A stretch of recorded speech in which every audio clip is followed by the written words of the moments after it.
Whoa. It's time for another episode.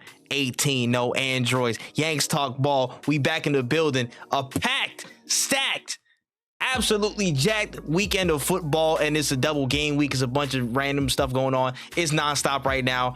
I don't know what type of energy's in the air, but this past weekend of football was just, it was ridiculous. It didn't make no sense, but we're here to cover all of it and then some, and just talk about all the festivities and stuff, all the great stuff that we're watching. The entertainment, man, turned it, you know what I'm saying, prime Barclays this past weekend, but we're here. Squad is in the building. Phil Talks Ball. What's happening? Yes, sir. We out here fresh off this football extravaganza this past week. As you can see, new setup with a 2012-2013 Liverpool Warrior shirt behind me, signed by Mr. Jamie Carragher himself. Yes, sir. I forgot that happened too, son. Yeah, I just had to flex that for at least one episode. I'm ready to get into it. So much action. I hear it, man. I hear it. We got Gene with us in the building. No chill, Gene. What's going on? So, boys, as you can tell by my voice, I got a little flu, a little COVID the past week. Speed of recovery. Good, just congestion, so I have a little funny voice. I'm not sound like Phil, so don't confuse. If you're on Spotify, just go on YouTube. Nah, I heard it, man. And last but not least, we got Adrian in the building. What's going on? Yeah, it was a great weekend. You know, like there was a lot of goals and stuff. You know, but yeah, it was a good talk about it. You know. Yeah. Chase ain't with this episode. He Chase got caught in transit, but it's hilarious that I'm glad he's not here on this episode. I'm gonna be real with you, because the nonsense that would have been coming dog. out of his mouth. Oh my! I was gonna hear it about it. Enzo, bro. I was gonna hear it. He actually escaped. He escaped making a wager on the game between Man United and Chelsea on Wednesday. Did he? No, he escaped a lot of things. Because he would have, if he were here. He would have done it. He would have done it. I bet that if they lost, like, without question. Without question. And I would have wagered. We gotta call him out right now before the news that was breaking today. Call him out. I can't. I don't know what's happening. I don't know what's gonna happen, bro. I would wager anything. If no news broke out today or nothing, I would have wagered freaking a car with him, and you know he's gonna lose that shit. He would be like, let's do it. Hey man, that's insane. That's insane, man. But I think he's lucky. Hey, listen, you gotta settle that, man. But one thing is definitely a safe bet is rate this podcast 5 stars. The podcast, you know what I'm saying, supported and endorsed by Michael Richards. Shout out to Vic Meeks. I forgot about that shit too. Yeah, crazy. If y'all wasn't following the social channels, a couple of us of the squad, we went out to Destination Miami for the Champions League, you know what I'm saying, game week, those fixtures. Got to meet some of the crew from CBS. They're dope people. That was dope. It was a good time. But make sure you go rate the podcast 5 stars, most importantly, man. Go all audio platforms, all social platforms, everywhere. Yanks Talk Ball. Go support us, man. We getting up there, we getting out there, and that helps us a huge in a huge way. So please keep doing that, keep sending it, keep sharing it, and we'll move forward. But so we got a lot of football to talk about, man. We can get straight into it, man. I ain't gonna lie. We can save, you know what I'm saying, other stuff, put it out there.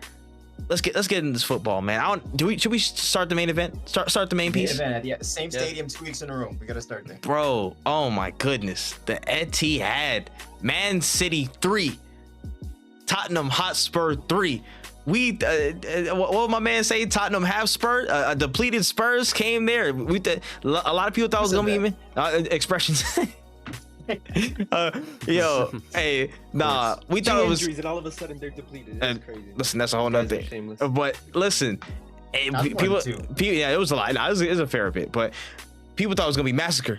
People thought it was gonna be, you know what I'm saying, murder on the Orient Express out there or something like that. But it turned into a game. It turned into a game, bro. And we should have expected this given the fixture, given the history. But man, what a perforence! What an occasion! Could have been a massacre. It could have been. It's like the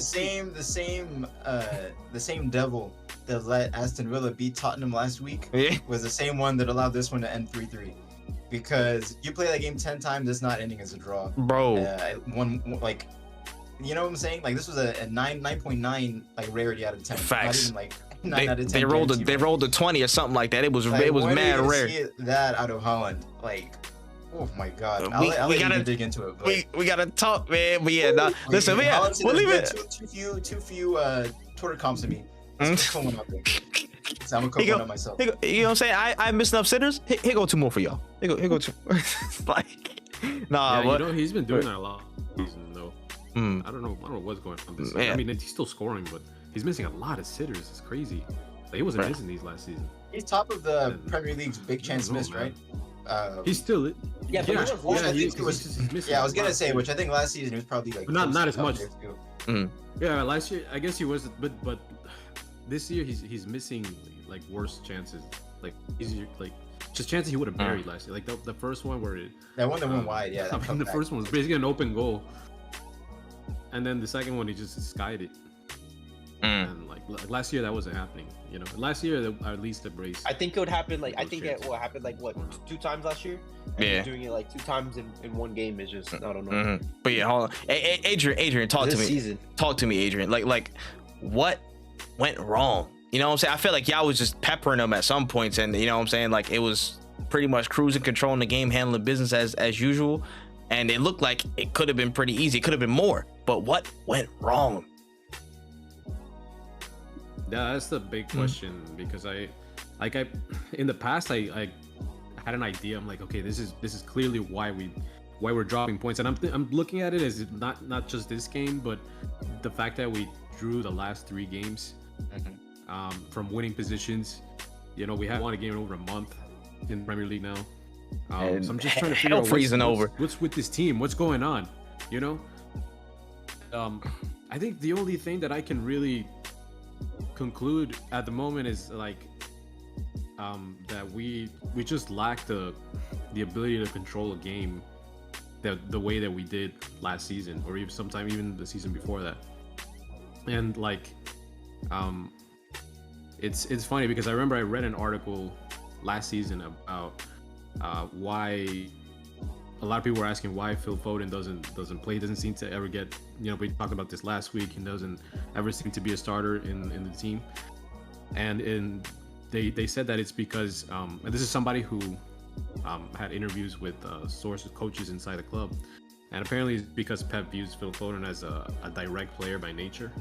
And that Foden is too direct to I guess, be put into the system. Into a system that is just based completely around controlling a match as much as possible, and like there's only room for basically 1 to 2 direct by nature players in this 11 in the system that we want to use. And over the last month, I'm thinking we've had 4 of them starting front. You know, Haaland obviously he's a striker, he's there. Alvarez, another striker. We lose out in control. At least control of the game. Yeah, we gain more in you know, dynamism and goals, but dynamism going forward, but we do lose on the control of the game. Doku is also another direct player, and then we got Foden, Alvarez, Doku, and Haaland all playing. And I believe that the lack of control is it's really damaging us in defending transitions. That's why we're getting caught out so badly in on the counter. Take that Son goal, for example, just a straight counter. I mean, 1 shot, boom, goal. Against Chelsea, counterattacks, getting absolutely just mugged off, you know. So that's really the only thing that I'm seeing, and I'm starting to really understand why Pep has really been limiting a lot of the players that he viewed as direct, which is the ones that he viewed as controlling players. Like Bernardo Silva is like a super controlling player for him. Grealish is one of those. He's just, you know, minimal risk, keeps the ball, circulation, and making it honestly as boring as possible. Because the more boring it was, the more control we had of the match. The better the result we could get at the end. And it was all about controlling the match and being efficient and finding the right balance between the two. And at the moment, it looks like we're taking too many risks going forward.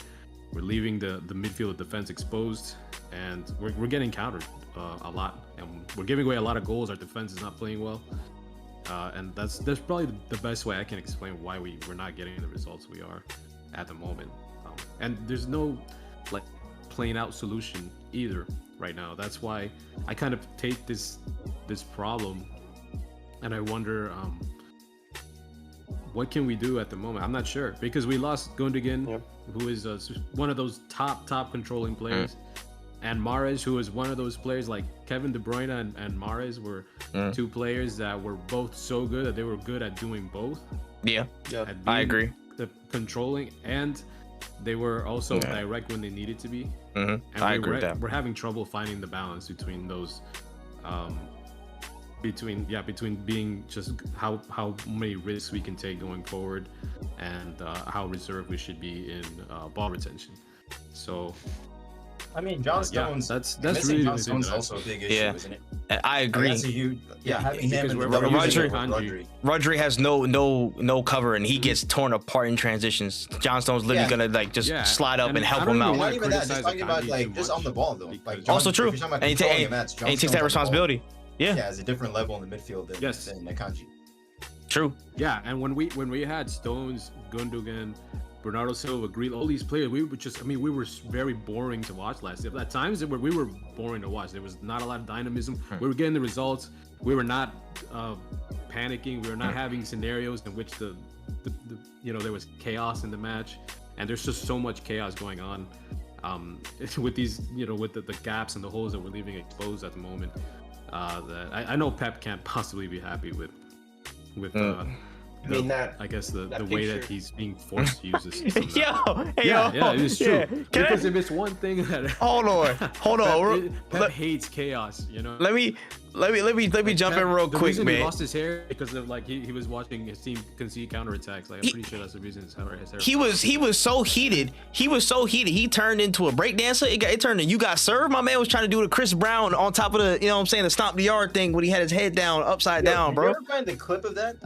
No, I still have it. And I don't know how he got to that position. Oh my god, bro! I need it. Like it's being gate kept or something. I need it. There's no way they only had photojournalists on it and no video. Bro, no video cameras. My boy was on his head top. From the crowd, like recording him, like bro, just like a view from the crowd of him, just like this man was leading the Premier League's best dance crew. He's one of the Jabberwockies for like 15 seconds. My boy was going in. That's how crazy the game. Man's over 50 years old and he's still doing stuff like this. You gotta calm down, man. Oh, this ain't 2009. Did he just get surgery too, like a couple months ago? Yeah.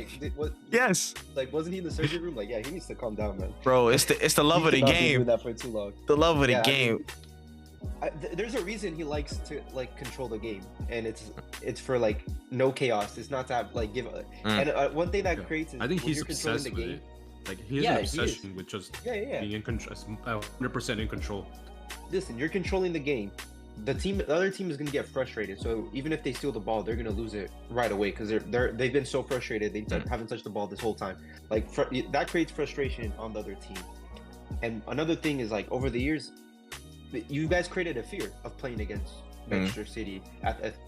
You know what I'm saying? Like, regardless, like United, they're scared of all the players are scared to play City. Yeah, at Old Trafford or at Etihad. So like a team like Spurs right now, they don't have that. For some reason, they never picked up that fear. So as soon as you go against that, you don't control the game how you've been controlling the game, and that's what happens. It's also doubled down by the fact that is what happened. Yeah, it's doubled down by the fact that Ange he's not gonna move. He's gonna be stubborn about how he plays. Again, my man Emerson Soyal and Ben Davies as center backs, fullbacks as center backs. He's like at Manchester City. We're looking at the team. We're looking at the team sheet like, yo, this guy is insane. Nah, I don't know. He's thinking, what is he planning? But he's gonna stick to his guns. He's gonna try and play. Wasn't necessarily a high line, but he was. Yeah, they literally could have hit for six. He was riding his luck. The defenders did not do their job. He rode his luck like crazy. It was the fine line. Oh my gosh, the Emerson Royale giveaways. That's what led to that hard miss. Emerson Royale literally just fucked up and then passed it back to I don't understand. That guy is he's entertainment value. He's entertainment value. I have to respect that philosophy of like that first half. Yeah, it was just over and over again. Tottenham trying to play out the back. They could not play through City's press. Turnover, dangerous position, like time and time again. And then Ange, I was listening to his post-match interview, and he was saying like he kind of went in on the team at halftime. And you'd think like logically it would be stop being foolish, like do X, do this, But no, he was saying like what he was going in on was you guys aren't being brave enough. He said just play more freely, just keep playing. Facts. And that was his biggest issue with the first half was that they were playing too little. So like I know like it's the meme of the day was to make fun of Bissouma with him trying to nutmeg Rodri like 20 yards like outside of his box, and then Grealish scored right afterwards. But like obviously I can't guarantee anything, but I'd be surprised if Ange post game was going in on Bissouma because of that. Like I feel like if anything he was encouraging him, like don't let that stop you, do that again next week, like I want to see that again. Yeah, probably. You know, at that, like at a certain point I have to respect it, because there's certain managers who we can get into this later who seems like have forsaken all semblance of good football to try and get results in the here and the now. But Ange has been like, I have no center backs, my star playmakers out, two of my 3 6s are out, Bentancur and Sarr are out. He's playing a number 10 in the double pivot with Bissouma, and still is like, no, we're just gonna keep playing the same thing. And like if they had lost 6-0, he would have come out and done the same thing next week. And you know, it's like sometimes it's hilarious, like when he's 9 men at Chelsea and he's was it at Chelsea or at Tottenham? But whatever. 9 men against Chelsea and he's playing on the halfway line. It's funny to look at. But I feel like players, they love it. Like, I feel like they love it. Like, it's like this manager, he believes in himself. He believes in what he wants to do. Like, who are we? Like, they're not gonna doubt it. We're just gonna keep doing it. Like, he believes in us, and like the fans are in on it. Like, just the confidence from top to bottom to keep doing what they believe in is admirable. Even if they're riding their luck sometimes, they're gonna get hammered sometimes. One point, again, they got hammered against Chelsea. It might happen again. But like I think the risk and the reward is just like it's almost incomparable. Like if I was in the position of if I was a Tottenham fan, I would love it. Like keep doing it, keep believing in yourself, keep doing what you want to do. Not just that, just the it's something to believe in. It's so refreshing to see someone who is so who has such a clear plan. Principled. And will do it no matter what. Such a clear plan, such a clear principle, philosophy, the triple P. Yeah, man. So and every Tottenham game I feel like is just really fun to watch too as neutral, right? Like there hasn't been a boring one so far. To an extent I understand that. Yeah, it's true. But then back to Gene's point, 1 point in 12. You know what I'm saying? It's like it's hard. It's hard. I on one side as a neutral, but I'm saying I get it. If I was a Tottenham fan, I would. No. If you're a Tottenham fan, again, you literally ran through Antonio Conte and Jose Mourinho in your past few stints. Nuno Espirito Santo, 3 dead stints of football. You get this and you're like, man, listen, I don't know where we're gonna be at. I don't know what it is, but it looks like we're moving somewhere somewhat fashionable and somewhat, again, just different to the dead terrorist ball that they were playing in the previous 3 manager stints. So I get it. Trust me, I can see it from a neutral perspective why they would cling to that. But you know what I'm saying? And when they were flying high in this at this point, it's hard for them to, you know what I'm saying, keep pushing. You know, I've been at this point before. I get it. That's what I'm saying. I don't want to compare it directly, but it's like when you're not having good results, but you're seeing your manager try to keep implementing a style of play, even when all the results don't go their way. It's difficult, but you know, it might be fully worth it. The thing is, you can see the reason they've been losing hasn't been because of the football they've been playing. Like they should have battered Aston Villa. That's just football. Sometimes that happens when you win. And you know, and you're playing against a team as good as Villa, they can score from their couple of chances. Wolves was just chaos. It's not because of the football they played. It's just they the moment it at the end, and they just bottled it. And against Chelsea, they had 9 men. So I mean, it's not even like. Liverpool? What about Liverpool? They won. They should have lost. You know what I'm saying? It's like, I mean, if anything, that adds to minuses everything. The point I'm saying is, in response to Trey, it's not as if the football they're playing is the reason why they have 1 in 12. You know what I'm saying? Yeah. Just the football they're playing is the reason why they have 26 points, if anything. So they only have good things to say, and good evidence from the type of football they've been playing, and it's only 3.5 months into the tenure. Which is just crazy to go from 0 to such a clear identity so fast, because we've seen there's so much evidence of other teams in the league of how long it can take to or how long did it take Arteta to start playing the football he wanted at Arsenal. Like you truly, definitely didn't see it truly, in the first 5 months, you didn't see it for sure. They were truly parking like bus to win FA Cup. the end of season before last. I feel like we saw on the Champions League run, right? Yeah. Like the run to the top 4. Yes. That was when like stuff. Like I started to see signs like really stuff was forming. You know what I'm saying? FA Cup, you could have saw like it was a flash, but nothing really stuck. At the end of that Champions League run was like it was something was happening until like injuries and the ending of that shit happened. How it happened, but you saw the style was like fully like we have a direction. Yeah. And what's funny, I just want to quickly say to Adrian, the stuff you were saying about City, like. Of course, you're more knowledgeable about City than me, so like all the stuff you've said, yeah, like totally. You're not controlling games as well as you'd want to. It's too chaotic. Pep doesn't like it. Like it's a bit of a worry. City are only 2 points worse off. Literally. At this point last season. Literally. You know what I'm saying? Yeah, but last season they had a very bad start too, though. Like, I feel like that's an on par. The only season I can think of where City started the season like a house on fire was the Centurion season. Mm-hmm. Almost like every other season, they'll have blips early. slow. That's true. Yeah, they're starting slow. Like the season where you guys could have won. I think pretty sure you could have won a quadruple. I think you won the domestic treble, the COVID season, the 2020, 2021. Yeah. That was that season. First half of the season. Run double that season, I think. Yeah, well, first half of the season, City was stinking it up. I'm not sure. City was stinking it up first half of that season. Oh yeah, I remember that. I remember 5-2 at home to Leicester. Yeah. And like there was all this stuff. Like there's place, even. I believe we were in 8th place in like November. Yeah, and there was even talk at that stage. Yeah, turned Yeah. up in the second half. There was even talk at that stage of like, is Pep the right man to the job for the job? Has Klopp scared him off? Like people were saying stuff like that because Liverpool had just won the league by like 20 points, and then City had started the next season so badly. So like, sure it's concerning how chaotic these games are. If I was a City fan, I'd be worried, but like I take like nothing. Yeah, from this shit don't matter to me, bro. Like, they would I'm have sorry. to be playing. They would have to be back where Chelsea is for me to be like, oh, like maybe they won't win the league now. Mm-hmm. But it's just no. I agree with that to a certain point, but the thing is, this season was like different. They started off like winning their first 6. Like they did, like it didn't seem that they were gonna have any type of troubles. They started off winning 6. It's the last 8 games where they only have 12 points.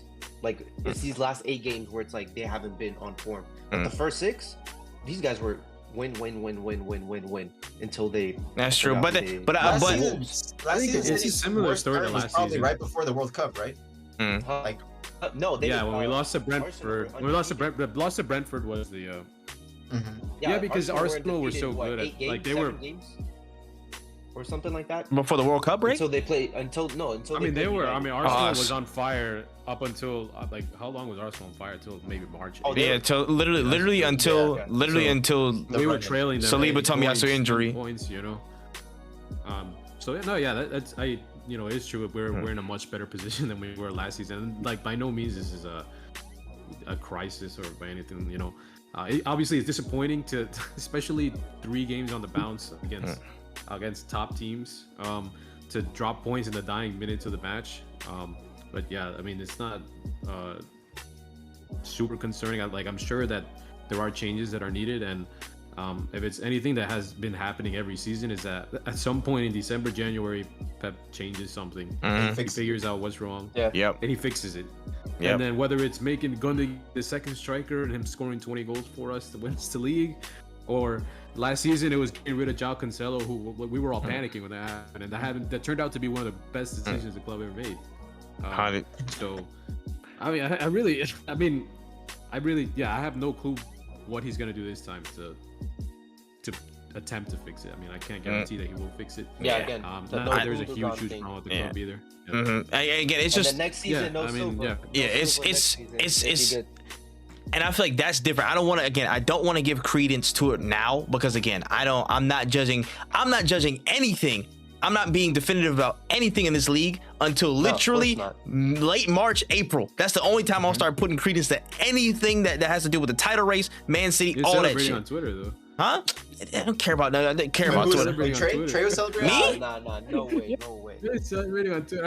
I see all his tweets. He's like That's screaming. bullshit. He's like, oh my God, Kulusevski.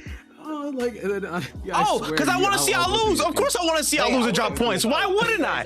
Wouldn't I? Whoa. Talking about the Adrian, if you know how you've always questioned like United like fans with like Pogba and stuff like that, and like these vibe players. This is literally what they're doing with like freaking this manager, bro. It's pure vibes. This is why everyone's like, it's just vibes. You know what I'm saying? At the end of the day, we're talking about what? About Spurs Yeah, what's and about their coach. Oh no, we're talking about okay. Spurs and their coach. This is pure vibes. It's the only reason that he's getting talked about. If this was any other player, if his name, like I said, United are 3 points behind them. It's a crisis. He lost 50%. There's just levels to this stuff. You know what I'm saying? It's just, I don't know. I don't buy it, and I really don't. You have to win to be a manager. I just think it's all about like where you come 1 from. point in 4 games. I would much rather. I would much rather. It's all about where you came from Okay, last I'll let you season, go, in my opinion. Well, that's what I'm saying. I think it's just a perspective of where you start from the previous season. They were so badly in the mud that now a realistic chance at top 4 for Spurs and a brand new identity of football that's exciting. They're all jittery and again. everything. Yeah, I can understand why they're happy because they've been so badly in the mud. You know, that club finished. Where did they finish? 8th last season. They always didn't have do any this. European football. They do this every time. Every time something. They lost Harry Kane. I mean, it was when they were supposed to win the league. Really when they were supposed to win the league, the same shit. It's just in their DNA. I promise you, 1 year from now, they're gonna be in the mud again. It's just how it is, bro. Like you're talking about. Well, I mean, it could very well. Yeah, that's a different conversation. I understand their excitement for now. That's what I'm saying. We see this every 2 years with them. They're excited about something. The Champions League final. They're excited. Doesn't mean they're. Oh yeah, if I was a Spurs fan, I'd be excited. They're about first place in the Prem, but I wouldn't be. I still don't think I'd be expecting us to like actually accomplish anything just yet, unless there's a solid foundation that gets built over the course of 1, 2, 3 seasons. Then maybe I'll start to think, okay, yeah. To Gene's point of like a manager's job is to win. Yeah, I mean, like of course it is. No one wants to like play well and get relegated. But I was gonna say I would much rather, like I would be much happier as a Tottenham fan finishing 7th place this season, playing the way we're playing, than United finishing 3rd last season the way they were playing. That's just me. Maybe I'm crazy for saying that, but I would much rather context and continuity. Right, context and just like a philosophy that can actually breed success in the future, something to build on. Like I do not want a stopgap season or a stopgap like whatever where we're just doing what we need to win. That's how you end up with these terrible cycles. Like how often do managers have long successful tenures on a play to win philosophy? It's like almost never. Like how often do you see Pep Guardiola come out in a post-match interview furious even though City won because you guys played like garbage, and then City could lose a game and he's beaming, right? City could lose a game and he's beaming, saying I'm so proud of the boys, like I'm so proud of the way we played. Like yeah, so that's why for me, like yes, Tottenham could bottle it, they could finish whatever. Maybe it all goes down in flames. There's no manager. We can only talk for what we've seen so far. And this is coming from a guy. Remember the way I was talking after Liverpool lost to Tottenham? I'm not a fan of that club. But as a neutral, I have a lot of respect for what I've been seeing. And it's just a fun addition to the Premier League. And I'm not a hater of the club. A fun addition to the Premier League. And it's so refreshing to see someone come and play such positive football and be always thinking positively so early into his job. When he's new to the league, he's new to the country, like he has so much to prove. And he's not scared about getting hammered playing the type of football he wants to play. It's I'll do this and we'll see what happens. Listen, I have no problem with that. I have no problem with he could be vibes or whatever like that. There's no manager that goes into Manchester United right now and could do what he's doing right now. It's just, that's what I feel like the United fans would love it. I feel like United fans would love having a forward-thinking manager like that. You make it sound like they're they're in the relegation zone playing good football. They were top of the league, had an injury crisis, and then had a really tough run of fixtures. And they had a really tough run of fixtures and have dropped down a bit. And they're still higher than where most people thought they would be at this point of the season. Like most people would have thought Postecoglou doing well would have had them in like 8th to 5th right now. And they're 5th, right? Yeah, 5th. Right there. Yeah. And they're only and it's 5th, but like 2 points behind. Yeah. Like City. They're right there. Listen, anything could happen between 8th and 4th place right now. Agreed. By next weekend, United could be 4th. Brighton could be like you know what I'm saying, could be 4th. The whole upper half of the table's at stake. Yeah. Yeah. I mean, that's how everything. Like I said, perspectives are gonna change so quickly. In the next honey. By January, it's gonna be a different story, bro. But yeah, again, just look at these episodes that we've had in the beginning of the season with United, like being like 10th place or whatever we were, and then we won 4 out of 5 matches, and then we're 5th place, and then boom, we lose 1 match in the Premier League, and then crisis again. It's just how it is. Unfortunately, that's just how football is right now. Look at Sir Alex's first season with United. Is if he wasn't winning, they wanted to boot that guy, and that's just how it is. If you're a manager for United, you can't have this vibes. It just doesn't happen. You have to show results. Unfortunately, it's just how it is. Do I wish that I could have a manager that could come and De Zerbi come and do whatever he does for like a whole season until we get players and back? I wish that could happen. I don't see United as a business, as a football club doing that. Yeah, we gonna get on United. I know it's on your heart this episode, brother. I know it's on your heart. We gonna get to it though. What's it called? For the back to the Man City game a little bit. Shout out to the nicest person in football, Son Heung-min, scoring a goal and then almost right after scoring an own goal because he saw that they didn't have one. Sharing is caring. Sharing is caring. You know. Actually, besides that though, he actually had one of like the most complete performances from a 9 I've seen. Yeah. Like his performance was insane. He was his work rate is outrageous. He's a crazy runner, bro. I ain't gonna lie. He was nonstop. Exactly when to drop back as a number 9 of the team and like take up positions where he can create from a bit further. He's doing what Harry Kane or deeper on the field. Yeah. How many times have we? Yeah, except without the long passes, but. Well, he was doing that though. Like he was kind of like he was doing that. I was like, what the? Like he literally, I'm like, he was dropping into similar positions to receive the ball. Yeah. But no, yeah, his those points he did. He not new. He not new to that though. Yeah. He's not. Yeah, no, it's true. It's just like he looks like he's just a natural striker. It's like not a guy who's been playing on the wing for the last 7-8 years, and now it's put him up front. He's like the perfect striker profile though. Yeah. You know what's crazy? Like we could have picked him up for like 80 mil a couple years ago. Bro, he could have went anywhere else and had a good time. We drop 100 mil on Antonio, bro. 80 mil for his son. No, we're not gonna offer more than 70. That's crazy. But yeah, there was just some interesting matchups across that game, man. I thought Brendan Johnson had a good game again. I'm gonna throw up after this episode because I'm praising Spurs players, but again, and the thing that got me though is like at some point in the game, Brendan Johnson switched off of Gvardiol, like they switched with Kulusevski or something like that, and I was like, bro, like let him cook on that side because he giving Gvardiol hell. He was giving him hell like for a lot of his time. Actually, like it was a good move though because. Yeah, but in the end, Walker in the last play. That's also true. So. Yeah, on the swap. He's just I did not know what's the name Kulusevski was gonna body Ake like that though. I did not know he was gonna put him on a poster. Good lord. Hey. Wait. I want to say something. Nah, he did, but I don't know. I think about it as like from Ake's perspective, that was very difficult. Wait. What? Wasn't Trey like Joelinton and Gabriel was like, oh, that's a foul or something like that? That wasn't a foul. Which one? If Joelinton and Gabriel were a foul in the Newcastle game. Yeah. Those are two different things. I gotta watch the City one back. Joelinton is 2 hands on the back. No, don't worry. That's. Yo, okay, but the other guy got freaking like that. Are people actually saying that was a foul? No.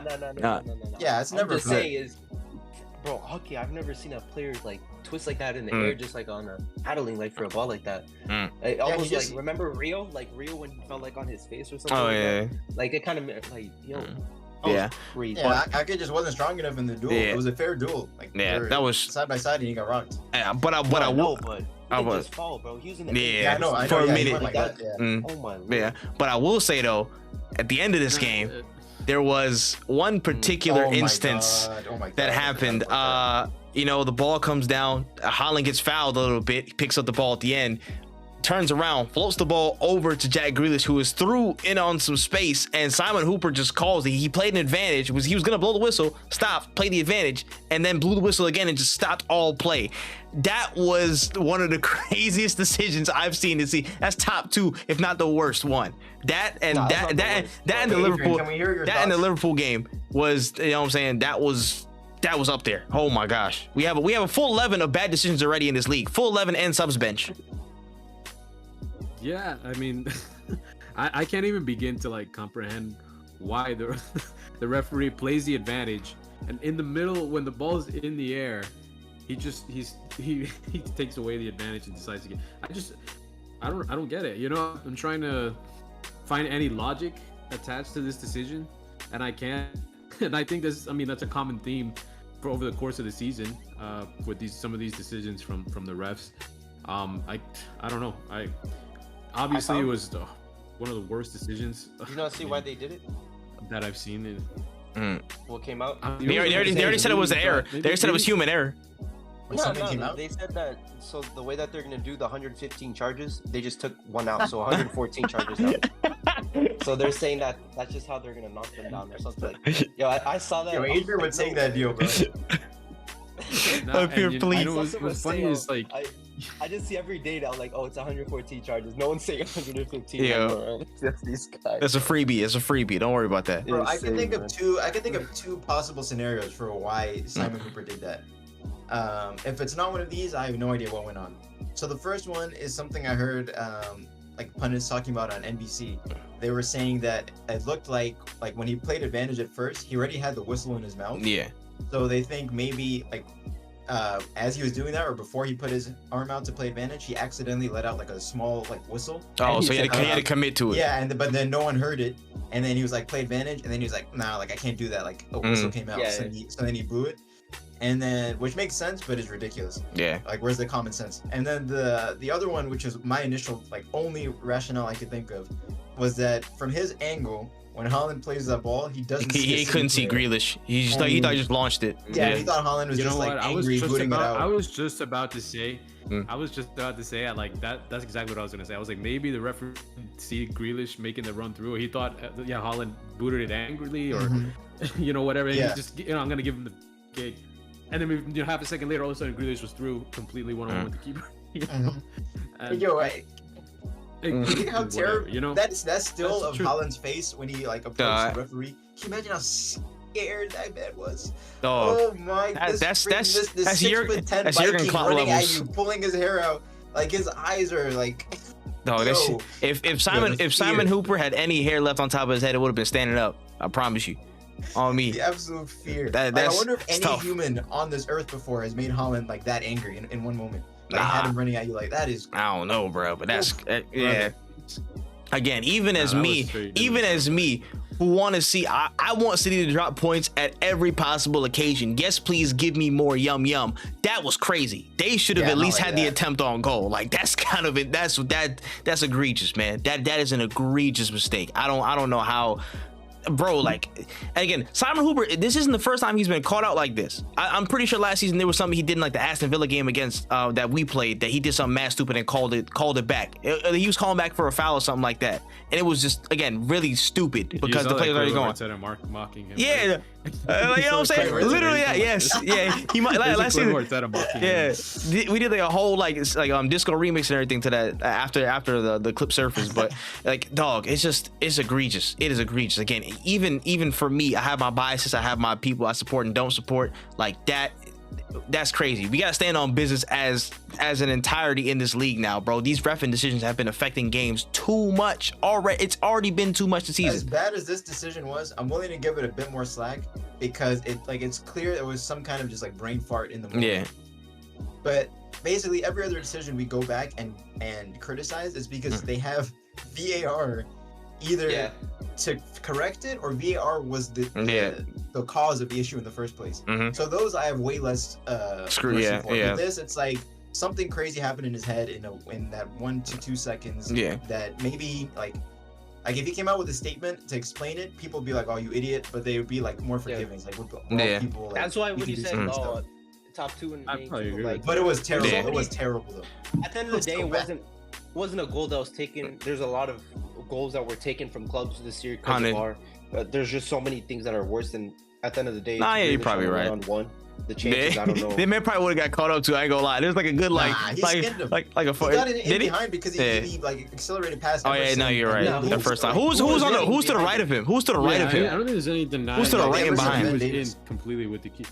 Yeah. And he was still. I can't remember who was. Keeper. Like this, I believe that this scenario would have ended up Grealish taking a shot. He was 1-on-1. He probably would have got a shot off though. When he was scored, I don't know. The refereeing was so bad this year that so many goals have been taken away from clubs, which there were supposed to be goals or whatever. At least some chances. I think that's worse than a one-on-one. Still a shitty call. I would just be, if I was Haaland, I would be just as mad at the ref. My man hit the WTF on the phone. He was like, "Yo, son, It's a wrap. Is coming for him or a Facts. man or something. Family. Yeah, his dad got involved too. He was like, "Yo, listen, I know." I'm like, his "Damn." dad tweets too much. Man. Yeah, It's brother trying to get involved, man. Listen, He's acting like Neymar's father. Like too involved, bro. Just let his son be his son, bro. nah, Let him ball out. yeah, insane. But all in all, that again, one of the wildest games of this season, and it just feels like this entire weekend was full of them. We can jump to another one real quick while our man's isn't here. Chelsea 3, Brighton 2 at Stamford Bridge. Dang. Speaking of refereeing decisions, How Caicedo stayed on the pitch. And how was that a pen? How was that a He didn't pen? even get a yellow. Enzo pen. How was that He a got pen? a yellow. Caicedo was on a yellow and then took out Mitoma with the one where he slid Facts. in and cleaned him out. I But I remember think that. what No. saved him there was how quickly doesn't Mitoma have jumped back up. Yellow.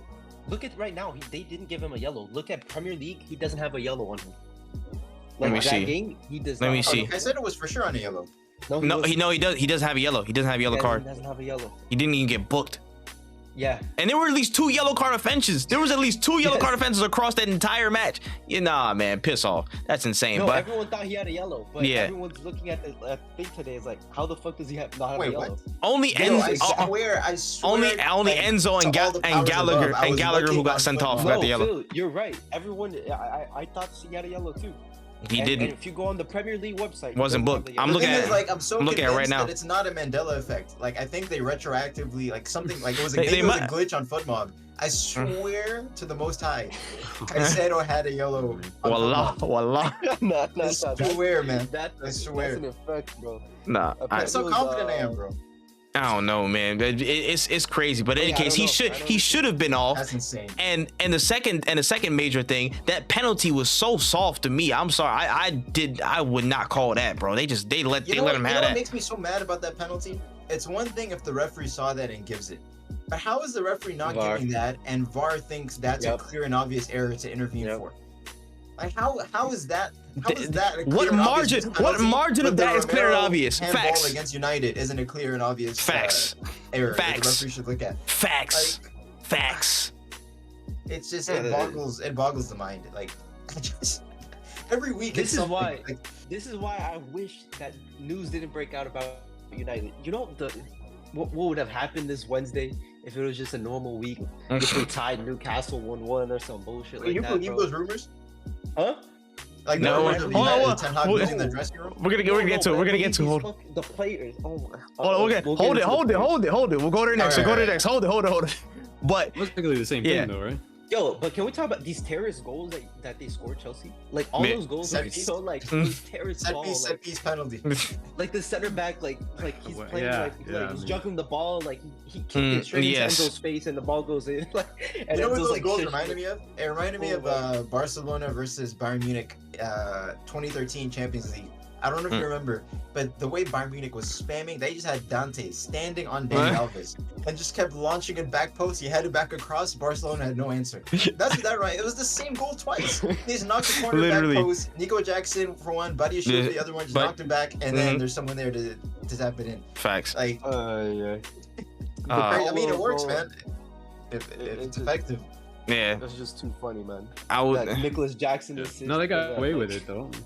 They got away with the result though. I mean, I mean, Yeah, but with they 10 got away men with for the over win. half of the Penalty. match, though. I would- it's yeah. still- No, yeah, they got, that's listen, true. They got Yeah, the yeah, point. that's true. Yeah. Congrats to them. They still sit 10th place on the table. So, what does it really? Gee, don't talk What too does much really for do? They went Wednesday, from man. 10 to 10. Bro, I don't give a fuck. They're still 10th place.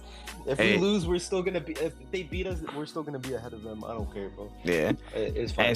As much as I want to throw slander and stuff, and I know slander's already on the way from the previous group chats of the past day or so, I will give some credit to Enzo Fernandez. Outside of just the goals, I feel like he was probably the best player. He had a good game. Yeah, he had a really good game. Again, with 10 men for the most of it. He All the slander aside. like that the was jokes, yeah the- that was what he was the joy we supposed to get be laughing. doing. From time, that was what he was supposed to be doing. Is it the fact that, you know what I'm saying, Conor Gallagher got sent off and then he was just like somehow just became even better the second half? I don't know. Yeah, Chelsea's best midfielder was off the pitch. Yeah, so- literally. So Yeah, what Giroud happened has now? had Yeah, he had to step some up. good performances though. In the No, he against has had Liverpool, some he was good incredible. performances. Yeah. Opening day of the season. Yeah. Yeah, I the mean, first game. This now that he's scored a few goals now, it was a great performance. Which is so I'm not- because we shouldn't be judging a player like him on Yeah, goals. I'm not. Yeah, the GA That don't should never affect be the this. metric. This was definitely just a good performance. I'm not even counting them shits. Honestly, I'm not freaking penning or whatever. I'm not counting that. But just in general, his general play, I feel like. Yeah, he just had an imprint on the game. He just had an imprint across the entire game, and I felt like that was probably one of his best performances in a Chelsea shirt. To be real. Talking about that, he was holding the keeper when that cross came in. They didn't run it back, right? Listen. VR. Of course, unless it's Ben White, they're not gonna do that, bro. They never do those. They never do those. But Interesting. that's pretty much all I had to say about that game. Thank goodness we can be quick about it. Brighton, real quick. Oh, What do you Brighton, think of Brighton? bro. Same thing, bro. Bro, look at their lineup. This man Deserby has access to the greatest random football name generator of all time. This man pulls out names out of a hat from his academy, from all available players across his facilities. Buonanotte, you're in. The fuck scores a goal. Bro, Look at this Deserby's left back that they rotation. had. Look at this left back, bro. His market value is 15K. Jack Hinshelwood. Like Man, we're just, we said get market these- value. Bro, 15K, bro. You could take out a loan right now and buy him and play for freaking like Lake Nona, like it's crazy. I don't understand, man. Like, where do you get these players? Crazy. I'm not gonna talk about that. The jig is up. Oh my god, I'm not gonna talk 15K, about bro. that. Yo, Market value. I could Bro, really put a Deserby- credit card right now, and I could play him, like have him play like in some like. It's you know what I crazy, think bro. goes through his mind before he selects a team? I think it's he looks the night before.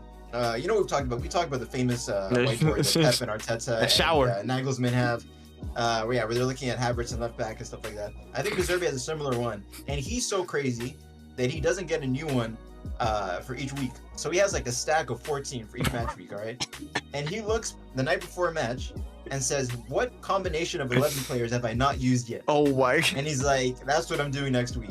Because I swear his rotation is out of this world. The Like, I facts. understand you're playing Europa League football Thursday, Sunday. Like, you have to move the squad around, but it's a different level of the stuff he does. Bro. Yeah. And you could not put your money on a single player Bro. to be starting in any given fixture. Not Damn. even the goalkeepers. No, They'll goalkeepers swap out- get they'll switched. swap out Jesus, Steele and Verbruggen get switched out. Steven Bergkamp 1 week, the other 1 week, like, and it's not even based off mistakes. It's just like it's vibes. It's vibe. It's pure vibes. It is pure Like, vibes. Until is this proven player? otherwise, until Deserby himself comes in and denies it, I will believe that what I said is true. That is how he picks Bro. his teams. Who is this player? Benicio Baker Boati. He doesn't even have a market value on his stats, bro. Like he's just literally grabbing these players and throwing Oh, them from on the field bench? and they play. I have no idea, gang. No, I have dude. no idea. He has that my FIFA God. career mode random generator. And then, Bro, like, I'm they telling you, don't he's like 10 The years. refresh. He's 10 years into his career mode save, and he's just generating random names for the academy. Oh, 47 to 65. Bring him in, man. You know what I'm saying? a striker, center forward, whatever. He just scored 2 goals last game. You don't had a great game. Oh, bench. Oh, put him in minute 60. Like, I don't get it, Evan bro. Ferguson hat trick against Newcastle, literally bench the next week. Dog. Oh my Like, lord. He's I don't He's a totally When he madman. eventually manages a big club, this will be very. Like, Oh, it's gonna be hilarious. very- Oh, it's gonna be hilarious, If son. imagine the like, because everybody talks about Arteta with the keepers and his dream about swapping the keepers and stuff. Just imagine Deserby Bro. in that position, Man's- swapping the team. Man's gonna think one day he's gonna swap himself with the assistant manager and just sit on the bench the whole day. You gonna let him do his thing, bro. He's gonna be sitting here just. Man, it's crazy, bro. We should have He's known crazy. He's crazy. for the haircut, bro. No, what type of 2000s yeah. villain haircut is that? My Right, boy got the spikes and 2004, everything, bro. He's a pure Disney Channel villain. I hope you see it. Listen, listen. One day, if like you look in the camera and it's not even Deserby, it's like his like little brother coaching. He's like, yeah, I'm telling I trust yeah. him or something. Rotation. You It's know what I'm saying? Rotation, It's like everyone guessing. insane. Oh my The epitome of never let them know your next move, man. The epitome. Oh my And the goodness. funny thing is, this is going to continue because they made it to the next round. Next of the round, Europa League. So It's gonna get worse. into the new year, we'll have more of this rotation. Insane, I mean, man. What? There's still 8th place. Yeah. Yeah. There's still, Something like that. Mhm. They're 2 points from United. There's still 4 points to Newcastle. Like, if they win the next 2 games, they could be like top 4. Like, Which is like still top crazy 5, considering everything, man. they've But been losing a lot too. That's just how it is. wildin'. I mean, they've Wow. also had an injury, a bit of an injury crisis. Oh, yeah. With, Yeah. with March, Stupinian, I mean, regardless if they had one or not, and Ciso. Mhm. Yeah. this would be the lineup, bro, that they would be playing regardless. Yeah. injury or not. All right, his new 11. Man, the way even Matoma is getting Facts. rotated now. Getting bench minutes. I'm like, oh, Ansu Fati's son. also injured. If he had started Mitoma in that match, could have been a different, completely different. Yo, game, it just shows you how Mitoma much was he their doesn't biggest threat when he came in. respect, Facts. like teams, bro. Like yeah, I'm gonna play them without Mitoma, without João Pedro, without no one. He doesn't care about Chelsea. They He- did like, that against United. He underestimated Chelsea, Mm. and it worked in that game. Yeah, he's a funny I mean, guy. yeah, that game, every shot that they took Yeah. freaking went in the back of the net. Some games doesn't happen, but they almost pulled it off here. If there wasn't some sus calls, and I mean, the defense was just so poor in like those. all season. Oh my lord, All season. those Like, corners. yeah, they're conceding. Like, Yeah. I think kept one clean sheet. Like, I think they kept max one clean sheet. this Probably season. one. But yeah, And, nah, like, they're how many times have they conceded 3 or more goals? it don't matter what combination, their back line is still sus. And you know, it is get back to a combination. You know what I'm saying? And I don't know, man. They're just in a weird spot. Again, some days they'll blow teams out, but you know, it's just like other days kaput. This might be random. Imagine like the local spot that he goes to get breakfast. Like he just doesn't get the usual ever. Like just Never. like He has Oh, he has just no the bacon, routine. egg, and He has no cheese. Yeah, like- routine, bro. he You just try switches everything it on up, the bro. menu, man. Yeah, he's like, oh, Facts. you having coffee or tea tonight? Oh, give me a double shot whiskey. You know, Nah, what I'm saying? Like, you don't yeah. know what's gonna come for him. Like, Man starts making up his own menu items. Insane, Yeah, bro. pretty much. Insane. But we I mean, can. move to Yeah. Liverpool. No? Oh, but say you want to get into it next? You want to get to your spot next? We save it for next. We can Now, save it let's for stay last. on the positivity. Yeah, Okay, yeah. all right. Yeah. We'll go. We'll switch gears to Anfield, man. A cracker, an absolute wild Prime shootout, Barclays once man. again. This was Barclays to the hilt. 4-3 Liverpool win. Starts off again, just crazy free kick from Trent. It goes off as a Bernd Leno own goal, but you can't Can fault I the say, technique. I've always hated those type of goals Yeah. going down as an own goal. It sucks. Like, Then can't you we gotta give just to the give guy who it. took the Just shot? give it. Like they're Just doing give the it. one last Just season give it. against Aston Villa. Just give that it. ended up as Emi Martinez's own goal. Everyone Facts. always refers to it as the Jorginho goal. It's a You know what I'm goal. saying? It's a goal. Like, Give it no to the one- person who shot like- it, bro. Like, Facts. The guy who struck the shot wants the goal. The goalkeeper does not want the own goal to his name. Just make it his goal. Like, I come agree. on. Listen, I Like- hate it, but it's like what I remember that Trippier against like that the day before. I'm like, yo, if Onana jumped for that goal, that ball is going in. Mm. Like that Trippier free kick against United. I Yeah. promise you, if Onana had made that jump, it would have hit his back and gone in. Mm. Like that's why you see the keepers like sometimes they don't even try because like, Yeah, that they just let it roll. happens, bro. Mhm. Like when it's like when that ball is like too perfect like that. No if he man's didn't land. jump, it's not a goal, which is crazy to say because the way he The technique that is- shot was insane. You know what I'm saying? Like it deserved to go in regardless. So like Trent should just, he should be thankful the keeper jumped. Yeah. Because if the keeper didn't jump in just there, Of unfortunately, course. Yeah. it would have been a goal. Yeah. I know I hate it though. I think the player deserved it. If you're striking that ball with that precision, Mhm. that power from that Mm. spot, like as a right foot, do you know how hard it is to bend that ball like that? I don't know. Facts. Crazy. No, you're Insane correct, man. kick. But again, but almost an instant response from Fulham. They were trying to beat. They were in the fight, man. They were in the fight. Like they get a response back, a goal from Harry Wilson. A good move, honestly, for that goal. It goes back. And McAllister just pulls out an absolute like thunderbolt 'cause I from talk shit nowhere. about him. From nowhere. Yeah, right? He had I think he had a really solid performance and just capped off with that. Like, damn. What's so funny about McAllister is the amount of times this season he's lined up to take a shot from the edge of the box, from outside the box, and it's the same shot every single time. He drags it and rolls like 10 yards wide every single time. Every time he lines up, I'll come like, this is the one. This is the one on target. Rolls wide. This is the one It's on like target. Enzo. Rolls wide. This Enzo is rolls Springers, wide. bro. And then I'm like, Tries yo, at to a certain point, like you have to realize, hey, or someone has to tell you, Give hey, up, stop brother. that. Stop with this. Yeah, stop with this. And then not only does he try this one, the toughest one he's tried all season, but he pulls that off. Dog. And the Right. fact Anfield is tax, there was no lead up, there was no build. He just saw it one bounce, cool. The Whoa. bounce up is perfect. I was like, in that damn. position, as a wise man once said, I just have to smash. Facts, bro. The Like, go Odie That's Young, what I man. used to say about the chances. Yo, 10 out of 10 times. How many times is that going? 0.5. On weak foot, 0.5. Oh my lord. What a shot, man. insane, man. But then again, and that goes in, Anfield goes wild, but a few minutes later, Kenny Tete gets a goal and he's on the score sheet. So they try to bring it back. Right after that, they score another one. Luckily, it was outside though. Yeah, the fact Reem, oh my, Gosh, Tim Ream. But yeah, that was Crazy offside. game. And then, later down in the match, they take the lead. Bobby Reed, you know what I'm saying? Big up my boy from Jamaica, you know what I'm saying? Shout out Bobby Reed with the go-ahead You goal. didn't say his full name? Bobby Decordova, man. Don't worry about that. Don't worry about that, man. That's my guy, though. But Too hard. But the spirit of Anfield is just a dangerous place to be amongst. You know what I'm saying? 87 minutes, Endo just pulls out an absolute stunner. Just another Endo, one. Like, Out of nowhere. Hey, Out of Endo has nothing. that in his locker. It's just a pure vibe. When Fabrizio tweeted Endo, here we go, there was a comp with him that kept going. People kept posting online to say, who is this guy? And in that comp, he was scoring goals like that, like the exact same one, edge of the box, like a side foot finesse one time into that right corner. So he has that. That's crazy. If anything, that's probably his specialty finish. Crazy. We caught him right in the sweet spot. Cheap assist on that too, bro.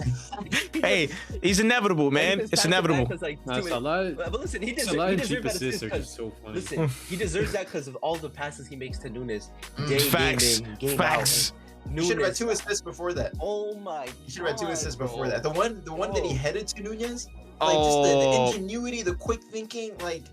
And He farted, bro. What is it? that finish was so bad that I thought he got saved when I watched it. Like I thought he scuffed it and Leno stuck out his foot and saved it, and I was like, okay, wait, what? That's not the replay.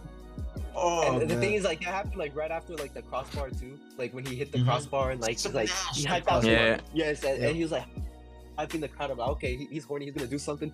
Salah heads him the ball. Perfect, just to push it through the keeper, just farts, and then he's just on the ground. He's like, I just hyped the crowd, and he just has to.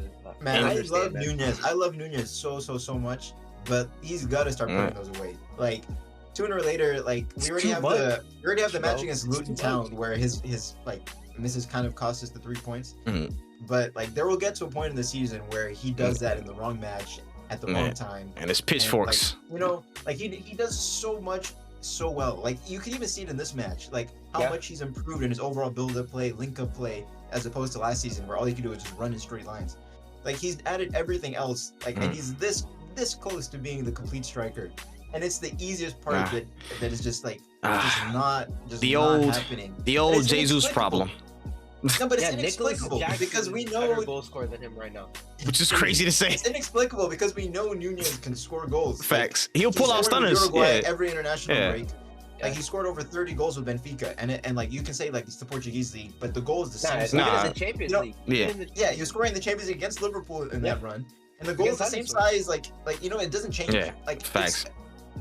It's almost impossible to try and identify what's happening. It's not a confidence issue anymore because he's been like feeding the season. He's up for it. Yeah, I ain't gonna lie. He has the full support of the fans, of the manager. Just look at his hair, bro. Like look how at this point. But that was a disgrace. No, his hair was a disgrace. Hey, listen. Oh my. Darwizzy the dragon, man. Let my man be. Let my man be. If I ever see that hairstyle again, I'm gonna lose it.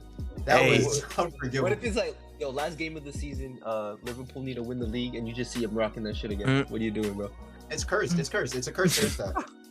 Maybe that's why he didn't score. He's gonna rock it. He's gonna rock it next game. It's that hairstyle. That's the thing. I'm pretty sure he's gonna rock it again because of the time it takes to do your corners like that. But that's a lot. That's stuck in for a bit. If he's gonna keep his hair long, the go-to has to be not the ponytail. It's the samurai one. The samurai one is clean. That's what Nunez needs to stick to, and it's kind of intimidating. It's like it's a good part of cool, This is real. Cool. This is real football analysis, baby. That nonsense. I thought it was a pro club match for a second. I thought it was like, when you click highlights, and someone puts like a video game highlights instead of the real game. I just see like a freaking 6'3", 6'4" guy running, bro, and I'm like, what the?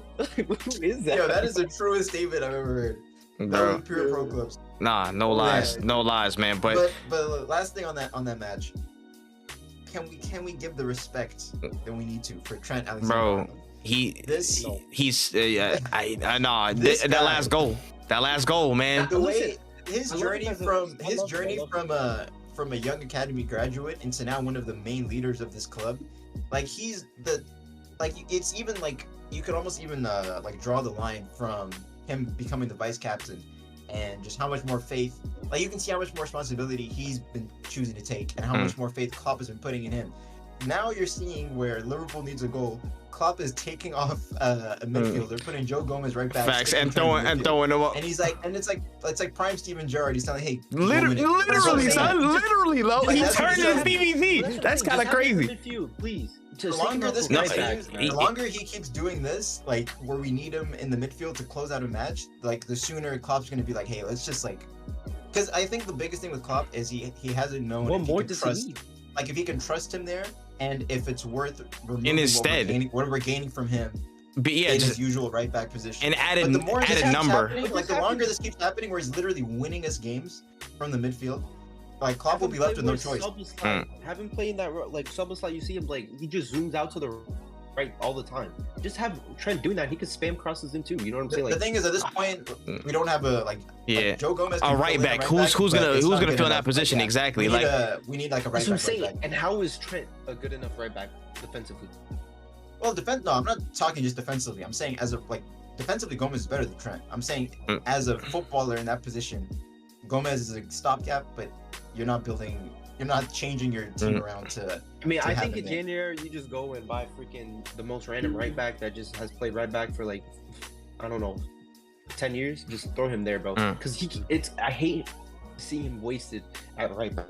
It's pissing me off. Bro, it's not wasted though. It's not still getting so involved in the. And this, that's the thing that's getting me though. It's not a waste exactly because he literally again. This is just the nature of the game or whatever. Moving. It's just numerical superiority. In the same match, you just see him like get done 15 times in defense. Like it just kind of takes. It's like when you throw like a legend for your club becomes manager and he's shit. It's kind of like the same thing, but he's doing it at the same time. Like he's being a shit defensive right back. Like he's just getting done. Like he's watching every goal like go in. Like we see that so many times, like every season. And there's a reason that people don't respect. Like I love Trent. Like him shushing like Anfield as a joke, and people like took it seriously too. Like come on, like, wow, but that was hilarious. People, like he's shushing Anfield. Like I like him. I like him as a player, as a person. Like he's just a good footballer to watch. Like him, but then just seeing him get done, like because. He can't play defense. As simple as that. And then at the end of the day, that's what creates everyone talking crap. Oh, Reece James or whatever. And I hate it. He doesn't deserve it because he's an actual great footballer. You know? And it's cost benefit analysis again. It's like can you set up your team to at least accommodate some of that if he's gonna have this attacking endeavor? And again, his upside is literally one of the largest in football when it comes to like doing that. Do you keep him right back and just give him the endeavor to have that extra number in attack or midfield to where you can, put a little bit more pressure on his ability to, again, just to place the ball, pass the ball, cross the ball, strike the ball in general? Do you want to just throw him up and have an extra number to create more danger in certain situations? And that's the risk that Klopp would run more often than not. I would too. Again, if you're like, if you need an extra man that's going to just somehow find a space in a defense, it's like they pack back there. You find somebody who's going to like accurately put a cross or again strike the ball true 9.9 times out of 10, and you just got to put them right back. You know what I'm saying? We might risk a little bit of a mare in defensive transition, but if we have our center backs in the right way to fix it, it's there. They did 3 goals against Fulham. They just conceded 3 goals against Fulham. And I agree. And it's not because of him. That's not exactly because of him. Not his fault. That's not exactly. That's what I'm saying. But in a team that's already defensively, Liverpool aren't what they were defensively, and it's not because of D either. It's just, I mean, the keeper obviously had something to do with it to this game. But 100%. You know what I think the main issues are? Like the main reasons why, like I think Klopp is insisting on playing Trent there, and the reason why I think he probably won't buy a right back in January. I mean, he could, but I think if he were to sign anyone, he's probably going to try and sign a number 6. But the main reasons I think are kind of what Trey was alluding to in the cost-benefit analysis of how many good attacking footballers Liverpool have on the pitch when Trent is playing at right back. At any given point, you could have Trent, Szoboszlai, McAllister, Gravenberch, Diaz, Nunez, and Salah all on the pitch. Like all, if Andy's fit him, right, and Andy Robertson, like all these, but specifically like those 7, like all those quality footballers, like who can offer so many different threats going forward. Where if you have, let's say Gomez, because he's the person deputizing there. If you have Joe Gomez there, that's an extra force you're losing going forward. And Klopp is always a attacking-minded manager. And if you want to buy a right back who can, like no right back can do what Trent does going forward, obviously. But if you want a right back who can at least bridge the gap a little better, you're shopping in the like elite market. Like how many right backs can you even find that could try and fill that void? So you're losing so much going forward by just getting a random bloke who can defend and putting him at right back, because you're losing an extra huge person who's part of the. Because from where Trent plays, like he's the main playmaker. He dictates a lot of the tempo. He's coming in next to McAllister. Like even this season, he's still doing it so often. I mean, but look at like people like Livramento, Pedro Porro. Like there's a big market for these players that are not bad, and that's true. But it's additional stuff. Well, Livramento is incredible. I would. Everybody would have, but that's a different thing. Yeah, he's off the market. It's just the risk of it. They're attainable or not. I'm not saying it's 1-to-1, but in a similar case, like for specialist players in different positions, like I kind of compare the Zinchenko case to where, again, he's not a good defender. He's not defensive duties are not his trait, but him being an extra man in the midfield to help dictate play and push passes there, create like line splitting balls again to help our offense get going. Your right back could play center back. Well, he is a center back. Yeah, he's center back. That's true. But again, their left back. Yeah, but all I'm saying is that's a bigger issue. I agree, that's a bigger issue. That's why in the summer I was saying I wanted Liverpool to sign a left back, left center back hybrid. Because I was worried about that balance with when Trent joins. It's just the ranks of the squad to where they can fill in certain ways and positions. Again, when like people say, oh yeah, why don't we just put Zinchenko in midfield? One, it gets rid of that numerical superiority, that extra body up top to help attack and add pressure on somebody. And two, we just lose that. Again, we lose that, and we may or may not have the quality to fill that spot properly if Zinchenko slide in midfield. Who's our left back? You know what I mean? Again, we haven't tested somebody like, again, a Kiwi or somebody yet fully to see, can they do that same job? Can they add to it? And it's just that's why Timber was gonna be Timber's our evolution. Once Timber's fit, Zinchenko is back seating because Timber's gonna be that person who has both best of both worlds. But again, it's just what the squad allows for. And for Liverpool's case, there's not the safety net of having that squad to be like, if Trent goes up, we have somebody right there that can go, cover this fully, or on the other side have somebody that can add to it. If they could get a left center back, like even Colwell, like if you could get anyone like that. We wanted Levi Colwell in the summer. We tried to get him. But him and that goal that he conceded, that goal that they conceded, oh my days. Imagine if you had a Kanji in that role. That's raps. Nathan Ake is perfect. That's the perfect player for you're not buying. Yeah, nobody's getting anything. But I'm just saying, who fits? Yeah, we're talking about players that are entertaining. Yeah, you said Akanji, so I'm just saying Ake would have been he's the perfect archetype for that role. But my last point on this is my personal preference. I mean, we're not buying Akanji either, but my personal preference is, in an ideal scenario, Liverpool buys a top quality right back, Trent is permanently in the midfield. That's my ideal case. All I'm saying is with the current, with the stuff I was saying before, that's me trying to explain in Klopp's headspace probably why he's not prioritizing doing this. Because we're gaining this, it's been like 3 years. It's a tough player to try to sign. Yeah, and for the most part, we've been extremely successful playing this way. So it's not been a big priority for him to try and fix in quotation, just improve maybe. My preference is Trent in the midfield and to get a right back, but it's not I'm not concerned about it at all. If in January Liverpool doesn't even look at a right back, I'm not bothered. Yeah, I hear it. But again, as good as y'all are, again, it's just that defensive stability. And maybe you guys want to control games more, maybe you don't. I don't know what Klopp, again, his game plan is for vetting this, but there is a clear problem with trying to settle down the defense and keep the goals out. It's not like every game this season has been like this. This was a bizarre circus game. That's true. Liverpool beat Brentford 3-0 at Anfield comfortably. Villa came to Anfield 3-0 comfortably. This was a no Alisson. This was a no Alisson thing, probably. Every season, Liverpool has at least one of these chaotic games at Anfield. Even in the title-winning season, there were games against Crystal Palace that would end up chaotically like that. I'm just saying, I'm trying to just. I'm saying if this becomes a pattern, needing to get last gasp winners like this, then I'd be worried, and that's something we should address. But I mean, football happens. Liverpool's we're just sloppy. Fulham was scoring almost every shot they had on target. It happens. I'm more impressed that they were able to pull it out in those final 10 minutes and get the win than worried about the fact that Fulham scored 3 goals at Anfield, because that's at least from what I've seen so far, that's a freak. That was a freak score. Yeah, no, true. I hear it. But again, a crazy game. Honestly, that was blockbuster. That was some blockbuster shit. Prime Barclays. Looking back at the results in the table real quick, there was a couple other standout ones. Only thing I'll talk about the Arsenal game real quick. Only thing I will say is Martin Odegaard, please play there more often. Nah, that don't we don't need a timer. I feel like they adjusted where Martin Odegaard was playing because he started to pick up the ball, you know, in the first and like second parts of the midfield instead of like lying on the last line, and that helped us out massively. There were the couple of goals that we scored was just like bing bong. That felt like more of last season. It was oh man, again, it wasn't exactly the old Norwich goal, but it was just like the one. Like it just had that intention behind it. And I was like, okay, once we. It was that difference. Just being able to center back, bro. Oh my God. Just watching that ball, bro. Just on pure spectator mode. Yeah. Without question. I appreciate his sacrifice. You know what I'm saying? But that was really like that was close to where we need to be. I can't take too much out from like the end of the game because again, Zinchenko lost concentration. Why do you guys do that to yourselves, man? Again, it's this.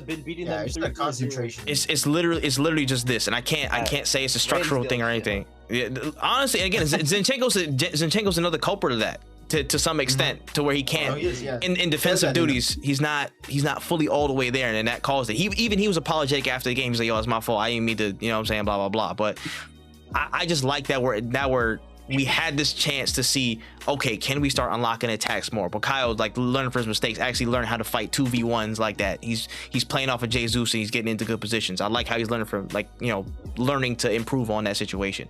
Odegaard learn to improve on that situation. I think Tomiyasu just a precaution. I think he's straight. I don't think there was like any like crazy thing. It was just precaution to take him off early. But outside of that, that's 3 points in the bag. That's a good performance to show we can still attack, and I'm happy with that. That's all. We gotta cook Luton and then, you know, start gearing up and charging up for what's the name? Hey yo, please, no. I'm sorry, Luton fans. My bad, Luton fans. My fault, y'all. My fault. Let's have a good, hard-fought match. Let's have a good, hard-fought, clean match, and then let's move on to Aston Villa, bro. No, please don't piss me off, man. Stop, I will. Gotta be the episode in which we spent the least amount of time talking about Arsenal. Hey man, listen, don't worry about that. Yeah, it was literally bog standard, man. Like 15 minutes of blockbuster football. Yeah, and then the rest was literally just coasting, honestly. But yeah, that's pretty much it. That's all I got from them. We can slide over to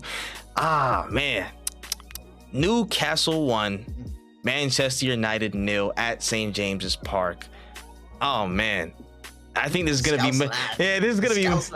and against the Yanks. Mr. Anthony Gordon with the only goal of the match. I feel like it's going to be a discussion that's a lot larger than just the 90 minutes that we saw here. But they also take it off. I mean, we could talk about the 90 minutes that we watched. I mean, go ahead, brother. That was easily the worst game I've watched in a long time. Like, how do you come off a game like the Champions League game and players are just flat-footed, bro? I swear I saw I have a friend that we play football with here that he just plays like he doesn't take a foot out of the field, and that's what the players were doing. But Harry Maguire was the best player at the half. He was just like, and he was the only player that looked like he wanted to play. Everyone else was just sleeping. I mean, Mainu was like, he's 18 years old. He's not going to be the guy that's going to get the ball and freaking, I mean, I wish he could run the whole field and score 10 goals. It's just not going to happen, you know what I'm saying? He can't play 1v11. Everyone was just, I don't know, Rashford. That guy is... We need to have a conversation, brother. That's easily the worst game I've ever seen. We are going to start a dialogue. No, listen, and I'm not going to be one to... That's crazy, because to say something now. Really bad Rashford performances in the past. But if in the next 10 games or so... Damn, 10 games? You're giving him 10 more? 10, yeah. What's that taking us to February? That's very generous. Very generous. Listen. That's a very generous. Maybe Most not Man United today. fans have turned on Rashford, and it's pretty hilarious. I Bro, didn't realize they was 24 games. my man's. I forgot his name. Yo, Saeed. This man Saeed was literally on his neck. He was beefing with Ian Wright over Rashford. He was so like, These guys, okay, no, that's what pisses me off. These are the same pussies. Rashford does this, and then he scores a hat trick, and he has 5 goals all of a sudden. And then he has a shit game, scores another 2 goals somehow or some way. Oh, Rashford is better than Mbappe. These are the same people that would do that. You know what I'm saying? That's why I'm gonna give him a couple more games just to maybe something clicks, bro. Maybe something clicks. I don't know.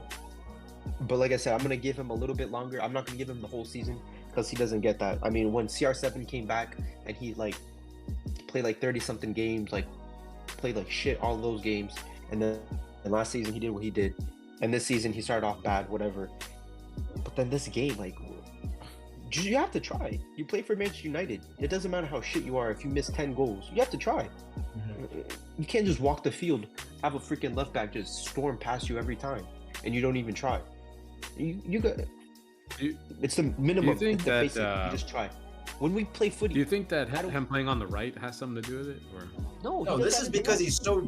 I mean, I know he's been bad this season, but like, but I don't know. If you're Rashford after the season you had last year, and I know he's been bad this season, but like, surely losing your starting place on the left to Garnacho, who's like 19 years old. He's lucky. Last season is the only reason why he's still on the pitch.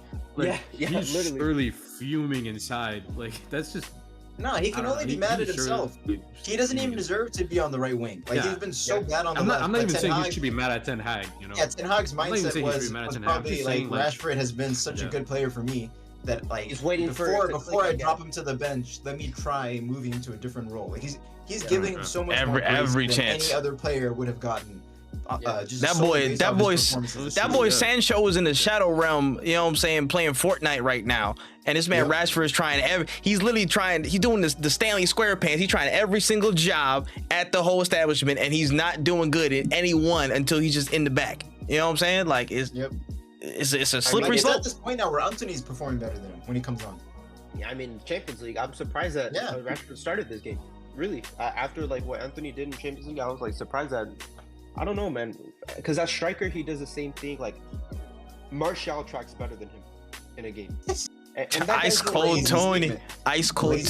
Crazy. Yep. Yeah, that's crazy. Like, I don't understand. That's why I'm like, I don't know if something's going on with him. Like, that's the only reason I'm gonna give him a couple more games. Like, before I'm like, yo, I'd want you out the club. I don't want to see you, because people go through shit, whatever. But we've seen it so much. How long has he been playing for United, where he has a good season then dead, good season dead? Yep. It's just not good enough. You know what I'm saying? And if you're having a bad season, at least try it. Yo, Wayne Rooney, look, I was 33 years old, running the pitch. That doesn't matter. Too old for this now. He's too old for this on and off. 26. He's not a young kid anymore. He's 26 years old. He has to be playing. He can't like I said, I'm gonna give him a couple more matches to click, but if he does, I'm gonna be tired of his shit, and there's no going back. Like, if he continues this way, like 10, it was too nice. You guys are right. If he continues this, how many games we have left in the Premier League for this year? 4 games left. We're in match week 14 right now. So year. I don't know. I'm not sure. Listen, I'm gonna say at least 4 more Premier League games in this calendar. for this year, there's 24 games left in the season. If I don't see him try to play football, I'm gonna be very. If he plays one more game like how he played yesterday or 2 days ago, whatever, that's it, bro. Like, it doesn't matter if he's being bad, if he's shooting, if he's missing goals or whatever. But if you're not trying, like, that's it. Like, you can't. You just can't. Did you see Jamie Carragher's rant on Rashford? Yes, and I agree. And as a local player and everything, it just doesn't look like this is not the first time this has happened, though, right? I mean, I remember 2021 season. That so many United fans turned on Rashford. Like, they were just that was back in his SA days, but they were really just on this idea that he doesn't try, get rid of. Like, I remember they wanted him out back then. I mean, yeah, it's like a cycle. It's like these patterns is returning. Yep. And it's just so weird on the you score 30 goals and then you have to score a penalty and a look like it just doesn't make sense. You know what I'm saying? It's just like I said, I'll be maybe something happened to, I don't know, but you can't do that more than once. Like no effort at all. Like you like a player dribbles past him and he's going, there's no one like behind him and he just stops. He just looks at him dribbling like it's just crazy. And Ten Hag isn't like, yo, Rashford's like, and Ten Hag has done it with multiple players. Like he's just giving it, because if Ten Hag goes after Rashford like publicly, it's like, yo, Rashford, you're playing like shit. I can't imagine the stuff that Rashford would do like behind tables to try to get rid of Ten Hag or because at the end of the day, he has PR. Yeah, he has pull at the club. Like obviously, when you've been there for so long, like he has some type of pull. But I don't know. I just know I never want to see any player ever play like that again with zero effort. Because oh my god, that was just sad, infuriating, anything. Like I said, if Ten Hag comes in Wednesday and he's like, yo, all these players, if those rumors are true, which I don't doubt, because we've seen this how many managers now? This is the sixth manager that this happens. Oh, they've lost the thing. Guess what? A month later, they get sacked. We've seen it happen. Regardless if it's rumors, if it's true, or if it's not true, they get sacked like within a month after these stuff happen. I hope he drops half the squad and brings academy players and we lose 5-0. I don't give a fuck. Just like how you said about how if like that's what I'm saying about the vibe shit. Imagine how much like fucking balls you have to say, yo, you know what? Fuck these players. And if you get sacked like that, that's better than playing these guys and losing 2-1 or losing 3-1 or trying like play to win or whatever. I respect that. I wish Ten Hag could go in, drop all these fucking pussios that don't try, and bring in 18-year-olds and throw them in the field and see what they do. Because at least some of them know what it means to play for United. Because a lot of these players have no idea. It's just crazy how long so many of those players have been at the club. So many of those consistent failures. Like say what you want about his raw ability, but how is Anthony Martial still starting? Obama administration Obama era, players. Obama era strikers.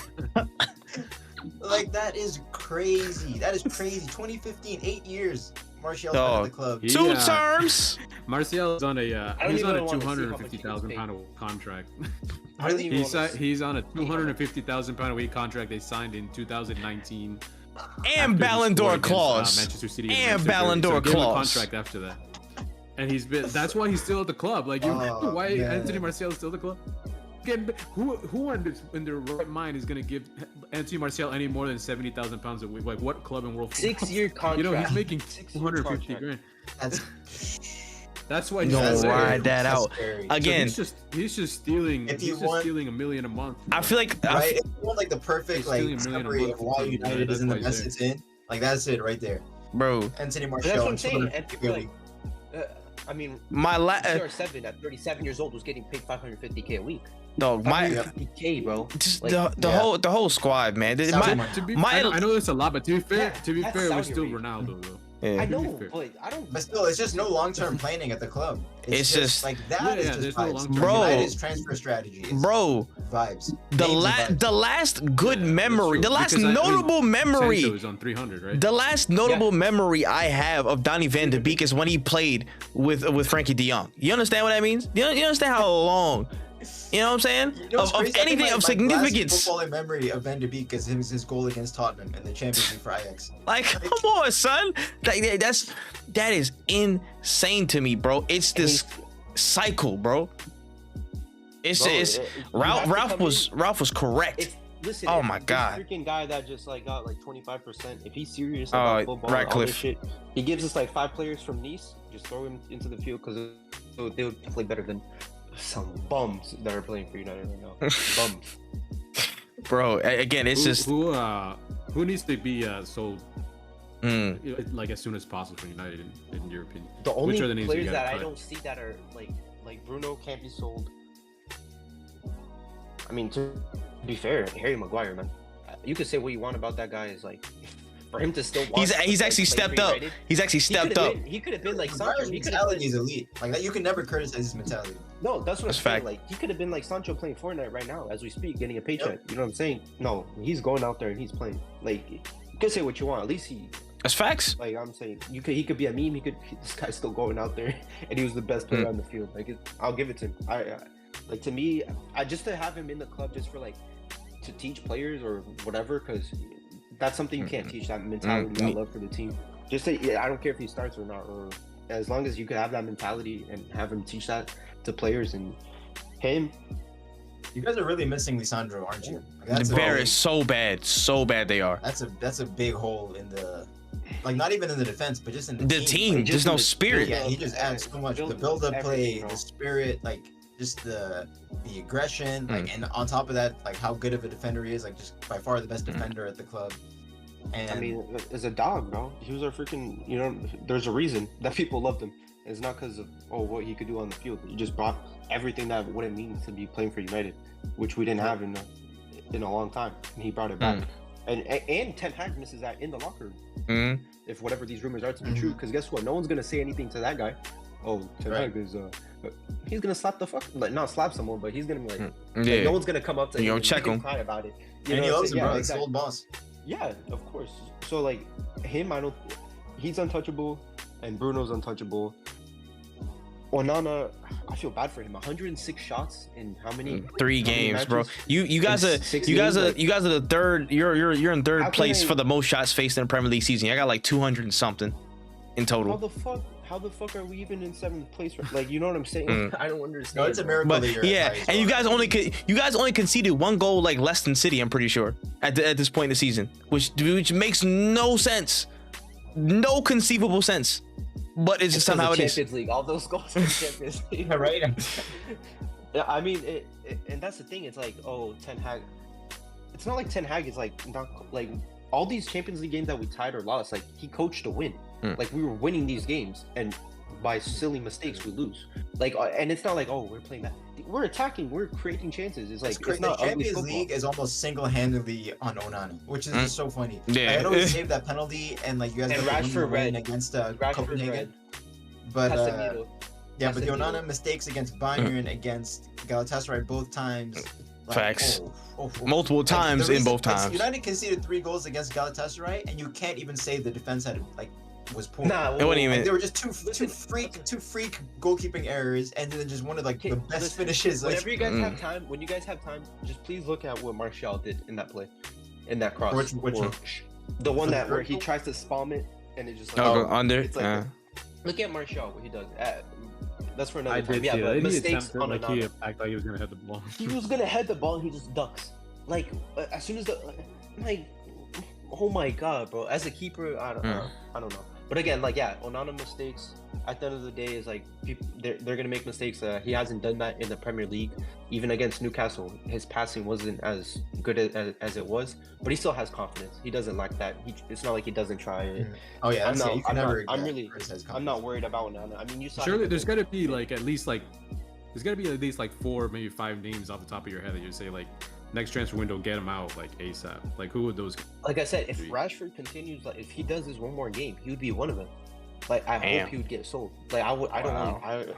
If someone is doing this for my club, like it's been too long, bro. It's just too long. It's just too long. You can't play like that. You can't play like that. It's simple. This isn't Chelsea Football Club where you could beat around your meat for however. Like you just can't do it. You can't do it. Pretty simple. And I hope like the people like the 50-50 if the rumors or whatever are true. Like I hope like Harry Maguire, I hope players like Bruno, captain, are saying shit like, yo, you can't play like that. Like I hope they get called out like in the locker room. And if it needs to be, if we could take Sancho, Martial, Rashford, these vibe players that like to dance and stuff like that, like we don't need that, bro. Go play in Martial without Aubameyang. You know what I'm saying? Like we don't need that. Really. Hey, right? Man would love Uber Eats League, bro. You probably scored 30 goals. Man scored almost scored a hat trick in the EL, bro. You'd be alright. Yeah, because that's it. Yeah, Ajax did though. Celebrities on Instagram. That's it. But on the flip side of things, Newcastle though, Bro, Like, still what a getting performance. still getting it done, man. With What a- people out and everything, bro. People standing up and being counted, man. First and foremost, Anthony Gordon. I'm gonna Yeah, lie. they're playing for the Let I- me say real quick on that note with injuries, real quick. Yeah. We said a few weeks ago Mm. how after they lost 2-0 to Bournemouth, Gene was saying they can't be using these injuries They as should've excuse or won. whatever. And I was Yeah. I was defending how it's not really an excuse, but it's to be expected. Like their squad's not that deep. When they have an injury crisis, like this kind of stuff will happen. What do they do after that? They smash Chelsea 4-1. Facts. They should have got a win. At Beat the Parc the des Princes. They robbery. got robbed. Robbery. Absolutely robbed. Robbery. And then they, performance-wise, smash up United, even though it only finished Yep. 1-0. I mean, granted, Isak came back right for that, and that's been a huge plus. Yeah. But the way everyone has stepped up, the way Lewis Miley coming Bro, in the field, that from nowhere. 17-year-old just transformed. Like, Facts. Bruno Guimaraes looks like his legs have just got recharged. Facts. He was untouchable. He was untouchable in that match. Just running the show. I told you Joelinton about on his their usual- squad. The quality of their squad, you can't have an excuse to lose to Bournemouth. You know what I'm saying? Like they have it. Like, and that's what I was trying to say those weeks ago. Like, look at what they did to Chelsea. You know what I'm saying? Like they could do it. I mean, like you said, granted Isaac is back, but Isaac against United, he was like, I think he couldn't dribble past Andrew Tate. You know what I'm saying? It was like, so there's like, yeah, but again, he's a big against PSG. I feel bad for them, bro. That's they got robbed. Yeah, They robbed. definitely did get robbed. That's so bad, bro. I feel bad for them. That shit don't make no and I sense. don't like them. Like you know that I hate. Like, I just feel like they don't deserve that, bro. Yeah. They really don't. And again, I will jump back on it, man. Anthony Gordon, I'm not gonna lie. From Everton days, I'm like, I don't know what I'm seeing there really, but as soon as he stepped into this Newcastle team, bro, he just took a step up. He just like puffing his chest out every week, man. He just like no fear, no sense of nothing in his side, but just attack. He's just And it started it's so a bad. ruthless. Yeah, again, His he Newcastle career last season, Facts. he was like Joelinton was playing games at left. yeah, wing. Isak was literally, playing at left and wing. he wasn't getting a sniff. He was getting a look at. I don't know Yeah, what. people are I don't know saying what. waste of money. Yeah. Like flop signing. Like just, Nah, he turned everything. up. Yeah, Bro. and people like me included, but most people thought when they signed Harvey Barnes this summer, Facts, it gonna, would have like, been be the permanent replacement for Gordon, and he'd be shipped off soon. But no, Bro. man, he started the season like a house on fire against Villa in that opening match, Facts, and he just has not slowed down. bro. It's just nonstop. Again, it's And exactly. another thing, It's exactly what's the name wants, what Eddie Howe wants. Just relentless energy on the other side. Again, in a level comparable to Almiron, just constant, just doggedness, bro. Just running after But then things, he's a getting better things down. player. Yeah, But- but but again, that's- in front of that's goal, why. quality, bro. that's what I'm saying. Like Calm demeanor, all that stuff. Boom. The whole game, him and like AWD, like he wasn't getting a sniff, like sincerely. But then one time, Wan-Bissaka was caught slipping. Gordon And was that's not. all- You know what I'm saying? that's He was all it there. takes. He was not missing 1 second. Like he was not giving 1 second rest on that defense. He was, Mhm. every second he was giving his all, and that's what it takes too. You know what Mhm. I'm saying? Yeah. Not only he has that the quality, but he has that extra in him. You know, and you got to give it where it's due. Because Barnes, Honey. even this season, he came in multiple times as a sub, and he didn't play bad. Mm. But hey, Gordon's not. He's a starter in that squad. Yep. Yeah, he's cemented. Cemented, that left yeah. wing He's spot is stamped, he's cemented now. stamped. It's Nobody he's- can take he's that from having at this such a point. good season. And it's like he's so young. Like I mean, I feel like a big part of his resurgence was just how well he played at the U21 Euros for England. Player Yeah. of the tournament, England winning the trophy, and then he just has all the facilities. Like he's rapid. As you've seen this season, he's good in front of goal. He's direct. He Yeah. works so hard, and like. I feel like Newcastle, like there's a few clubs that are like this. I feel like Newcastle is one of those clubs that a player like him is just like beloved fits like a instantly. glove. Facts. They love it. Like I think I said maybe last week, a couple weeks ago, how he's the most scouts player ever. Like he tackles a player, goes out for a throw in, he's celebrating like he just scored a goal, getting the crowd geared up, and it all feeds into the same cycle that makes St. James's so scary. Just a And you've seen workhorseman. How many teams have crumbled there this season? I mean, And- Joelinton does the same thing, bro. It's just every player in that squad is just. Right, Like I again, said, I and wanna and it's talk just about it's just what complete team has opposites. Two center backs. What team has two center backs that go into the midfield role and basically like almost play as a cam so many times, where they just like are just dribbling past people and they take a crazy Oh, yeah, shot. Fabian Schär. Yeah, oh, Schär. that guy loves Schär's it. a madman. He loves Oh it. my! Schär is definitely a like, madman. Sometimes you have one center back Yeah. that does that. You know what I'm saying? These guys have two center backs that do it. I mean, it just adds onto this team where you don't know, they're so unpredictable because guess what? They could cross the ball they could spam crosses, they could throw through balls and going through, they could finesse it from wherever. That's why like they're talk about unpredictable. You don't know what you're getting against them. You really don't. And shout out to Tony Livramento. We talked about it Facts, last week, guys. when I said I think Dan Burn might have trouble getting back to the team when he's back fit. At this point, it's almost like that brother. He's not getting back in his team. That brother. If Livramento is fit when Burn returns, it's just like Dan Burn like. It's thanks for the memories. He's a funny, the whole story, like a funny left back, like is a center back that Eddie Howe was putting there, and he was doing a job. Scored it against PSG. Had a very, very, very good 22-23 season. Started the season pretty well, but business is business. Livramento has the potential to be a world class money. He's money. He's money. Quality. And he's playing on position on the left too. Like he should. Like his natural position is right back, but he plays left back when he was at Southampton. And did it now because Trippier is obviously not getting moved from his position. And he looks like he could be a left back for the rest of his career. Like he's like, how many fullbacks can do as well as he does, dribbling on the edge of the box? Like the goal, Isak's goal against PSG comes from Livramento cutting inside and weaving like in and out between 3 or 4 players. And man, like him on the left, and Trippier on the right. See another one that got away. Another Chelsea Academy. Yep. That's another one. Right? Yep. Another one that got away. Yep. The team you can make. Chelsea got away. First team, second team. They probably have a good 3 teams worth and all subs. That's a Champions League winning team, honestly. That team could win the Champions League with KDB. Wait, the funniest thing is if you just put them at Chelsea, they wouldn't do anything. Yeah, it's the PTSD, bro. It hit them. Oh no, they're different players when they any player that leaves Chelsea is a different player after they leave Chelsea. 100 man, but yeah, it just pissed me off every time I see Tino Livramento because it just makes you realize Newcastle got a free run. They literally got a free run at this guy. All of our clubs could have used it. Every single one. It's like, literally. Dog. It makes no sense. But again, what a player, man. What a player. Only thing that came out of that match that was significant from their squad side was another injury, though. Nick Pope is down, and he said he's set to be out for 4 to 5 months. 5 months shoulder injury. 5 months. I didn't see that. They said 4 to 5 months. So it's either down to Dubravka or. Yeah, hey, listen, they sign him up. Sign him up. Sign him up. Looking at bringing in De Gea. Sign him up. Yeah, crazy revenge arc. I wish he goes to Newcastle. I hope so. I hope he goes. Why? I would just love it. If you want sabotage, you want to pray on his downfall. Bombs. Or you want him to laugh at. I just want to play him at Old Trafford. He crumbles so. Oh my! I promise you, he had the performance of his life. That's what I'm saying. He had the performance of life. 2014 Facts. 2014. Arsenal. He's gonna pull out that bag, man. That's an emotionally charged performance. I would love De Gea to go to Newcastle. What a story! That's what we need in the Premier League. Facts. No, yeah, I would like it. I would like to see it. That would be good.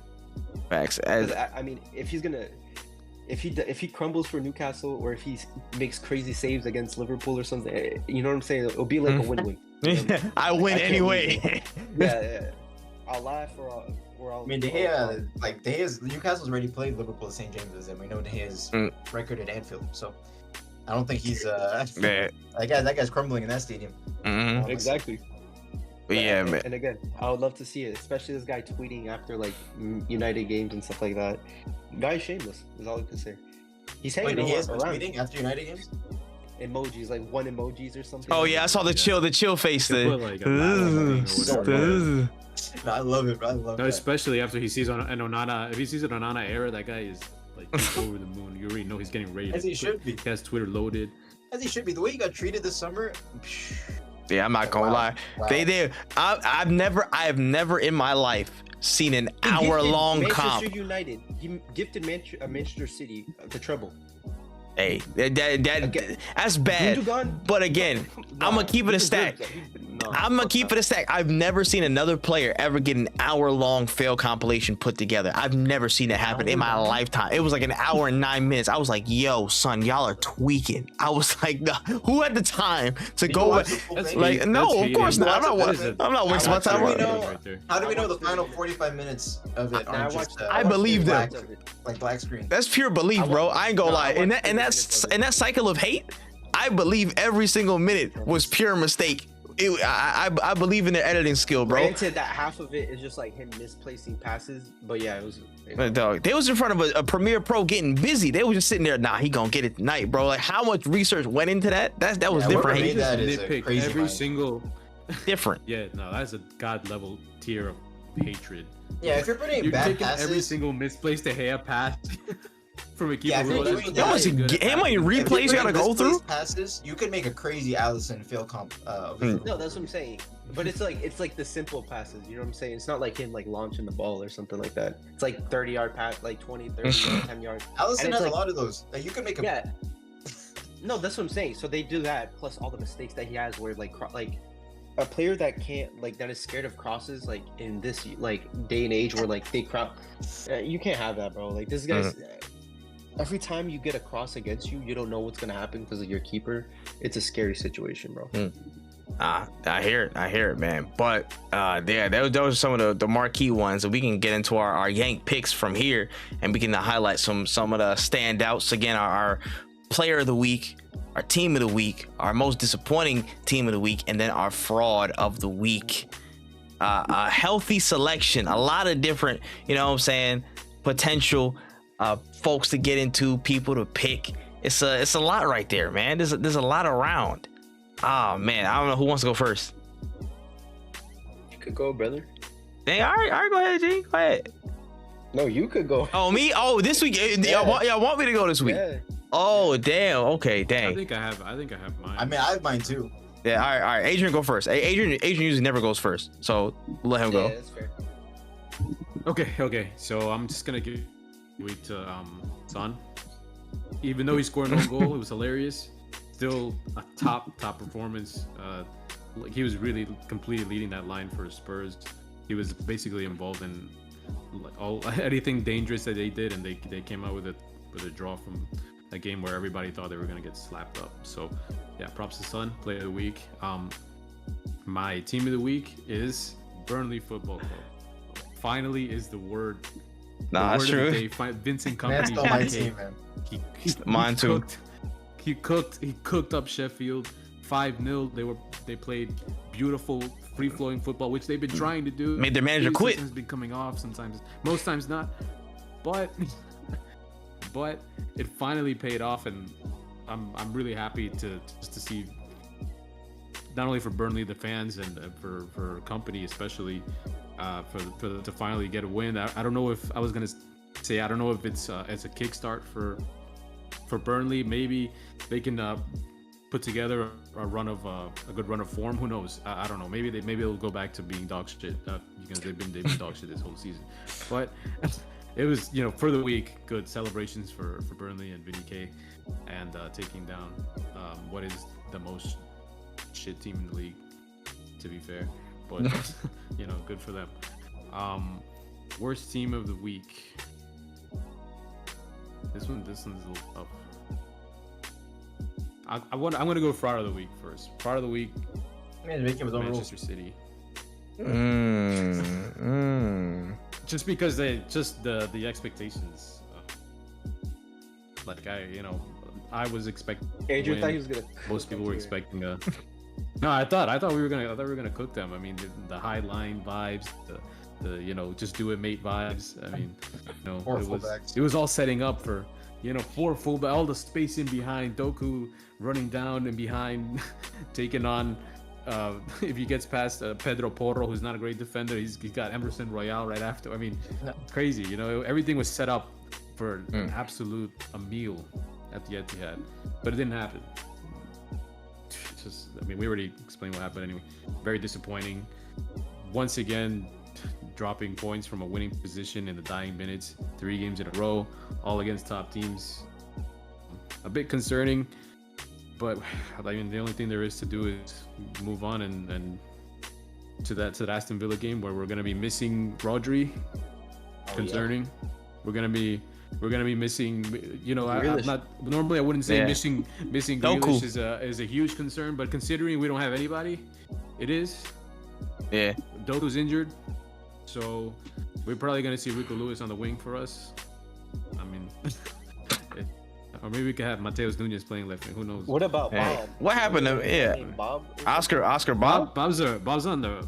I've never seen him play on the left. I've seen Put him back he's- in. he's Put really him back good. in Yeah, left tight wing. end. Nah, Yeah, the most cycle likely it'll be continues. Foden, and if Bob starts, I want to see I Pep don't throw know if it Holland will. at left wing. Holland left wing. Hey yo, the lack of dribbling, bro. The lack Yeah, of. I could see him doing something crazy like Kovacic on the left or something. I don't know, just ball I retention. mean, you said you want more control. Yeah, you want more control.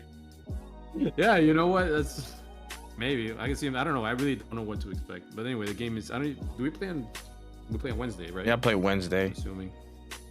All right, Yeah, finish your review picks. So yeah, we. He- let's He didn't. Oh wait, he Yeah, didn't. and then, Damn, Nah, the he longest skipped. pick of all time. Yeah, he skipped and went back. Yo, the timer on this would be crazy. Yeah, insane. You lucky I was chilling this episode. Because worst team of the week is just there's not really. Somebody, I'm Well, just it's gonna go most with Fulham disappointing because they team. just folded. That's Worst crazy. team / most disappointing. Fulham. They scored 3 goals at Anfield. No, because they're folding. I know they did, but they They folded. be conceded folding in a 2 lot of goals. games. They be folding in a lot of games. Nah, that fold was Okay. insane, man. They be folding in a lot of games. I can understand Would that. you give a? I'm All right, he's done. All I'm right, okay. Jim. Okay, player of the week, Trent. I mean, regardless of what the stats say, he scored 2 goals, scored the winner, won the game at Anfield. I'm gonna give it to him. Best team of the week. This is where it gets. I want to give it to Burnley. I'll give it to Burnley. 5 goals. What? Did they even score 5 goals this season yet? Did even they know score if they 8 had or in not. total? I can tell you right now. Yeah, just do the quick math. They scored 10 before. Oh, my bad. Half the Respect- tally. Okay, but half the tally in one game, I'll give it to them. Best team of the week. Worst team of the week. I'm gonna give it to Villa, man. Competing in the top 4, you tie in that game, you could easily have won that Yeah. game with your squad. You know what I'm saying? Like, yeah, they got the tie at the. They didn't lose a point or whatever. They lost. Man, Bournemouth away is tough, bro. Hey, Yeah. credit to Bournemouth. Damn. Credit to Yo, Bournemouth. Ariola's cooking up something now. Yeah. Whoa, You're whoa. picking him for him. Hey, listen. Say I it's Yeah, for that me. ball Yeah. has a Yeah. rhyme. Yeah. Ida. I don't know if No you're need. if you're contending for top 4, you gotta win that game. Simple as that. My frauds of the week can't be anyone else but Manchester United. We need surgery done. We need something done. Something needs to be done. Fraud. I already talked a lot about it. They're my frauds of the week. Our picks are almost identical. My player of the week, of course, I'm going to pick Trent Alexander-Arnold, future captain of Liverpool. Talked enough about him. Team of the week, Burnley. Man, is it a coincidence that Burnley's 2 wins this season have been against Luton Town and Sheffield United? They Which is love crazy. their Championship football. Like Facts. those are 2 teams they were mugging off in the championship last season. And then- Welcome back, brother. It's just Yep. same You're sentence. probably gonna see 3 of them go back down again together and just run it back. My most disappointing team of the week, Man United. They were talked enough about their performance, shambolic. And then fraud of the week. I don't know how many weeks I've done this, but once again, the PGMOL. Stinky week for them once again. Yeah. Fraud of the They- season right there. How they do, Yeah, they Consistent. they're leading the race for that award, brother. I'll tell you that right now. I would like for them to compete with Jackson. Hey, nah, we gonna have that award show. But I can run through my picks real quick. Player of the week, I had some honorable mentions. Shout out to Odegaard. He should have had like 4 clear assists in the game he played, honestly, but people didn't want to finish chances. That was one of his best games. I feel like he was really good. Again, Trent, I'm gonna put as my honorable mention. He's like really close, but I'll slightly give it up to Enzo Fernandez. I will this week because he scored 2 goals. Son and Trent. He's again, Son's also honorable mention, but again, scoring 2 goals and a man's down to 10 men, and he's still pretty much running a lot of the show. It only got squeaky towards the end of the game, really, but I feel like he controlled a lot of that game. He was doing what he was supposed to be doing. What he paid, you know what I'm saying, triple figures for. He actually had a good output, and again, it's probably been one of his best games in the Chelsea shirt. So I'll give him the nod. I'll give him the nod for that one. Team of the week has to be Burnley. Again, shout out to the ball, you know what I'm saying, ball head, cap, and suit game. Handle business, stood on business, finally did what you had to do. It's a 5-0 win, fair plays. Contenders for most disappointing team. Honestly, it's Man United. I'm sorry. That was lifeless, bro. That was lifeless against Newcastle. Not like just no response. At the end, bro. All right, man. All right, but nah, man. Overall, it's just like this is again. Y'all need literal like transformative surgery, like $6 million man. We can rebuild him type shit. Like this is going to be a tough job. Brother Ralph was correct about y'all. And my fraud of the week has to be PGMOL. And I'm gonna add an extra one. Hey, goal of the week was I think it was 100% McAllister, but there were so many goal of the week category like potentials. There was this one again, the Odegaard goal, Arsenal was good play. Like damn near everything from the Fulham Liverpool game could have been a goal contender. You know what I'm saying? At least on the Liverpool side. Damn, they were just scored a nice goal. Yeah, Bailey cut it. Busquets, and now you were adding the word Right? after. I had so many thoughts and questions about why you decided to do that right now. I don't know, because there was just a lot of goals this week, bro. I don't know. I forget. Okay, but there were so many this week. I'm not saying because it was just happened now. Not like it was just one random goal that happened this week. And this ain't permanent. Don't worry about it. Shut up. All right, and then are we doing bold predictions? Oh shoot, yeah, you're right. We got bold predictions for the double game I have week. one real quick Ooh. that I feel great about. Oh, go ahead. Let it fly. Højlund will score his first Premier League goal against Chelsea, and not only that, in the same match, Nico Jackson will score. The two opposing masterclass. Please, not a Nicholas Jackson goal at Old Trafford, please. All I ask for. This is, oh my gosh, this is tough. This double game week is tough. Listen, since a lot of United players lack fucking balls, United are gonna destroy Chelsea at Old Trafford. They're gonna get touched. They're gonna come here. They haven't beat us since 2013, and it's gonna continue. We could have they could have me playing center forward, Phil playing right mid. It doesn't matter. They're gonna get cooked. Since these players lack balls, we're gonna cook Chelsea. We're gonna beat them. Crazy. And beat them easily. I'm gonna, you know what I'm saying, knock on wood to try and not jinx this, but my bold prediction is that Chelsea will drop 4 points in the next 2 games in this double game week. They'll drop 4 points between Man United and Everton. They're going to drop 4 points. Man's doing double game week predictions. Wow. Yeah, I'll throw 2 on there. That's fine. You know what I'm saying? I was wondering. I was like, yeah, because we're gonna do the thing on Wednesday, brother. Yeah, that's fine. I'll do it for the other one. I forgot about that. He's cooking for himself. Yeah, that's fine. Don't worry, bro. I believe. We got it. We're gonna hold true to that. We're gonna hold true. But yeah, now Adrian, what's yours? I was gonna say Chelsea are gonna win at Old Trafford.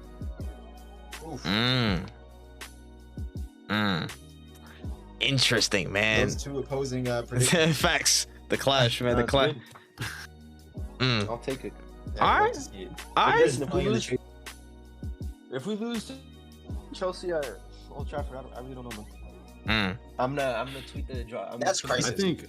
Yeah. I mean, to be honest, I think like without getting too far deep into it, I think like we're back in that stage where it might be Ten Hag might be a one bad result away from. Oh, 100.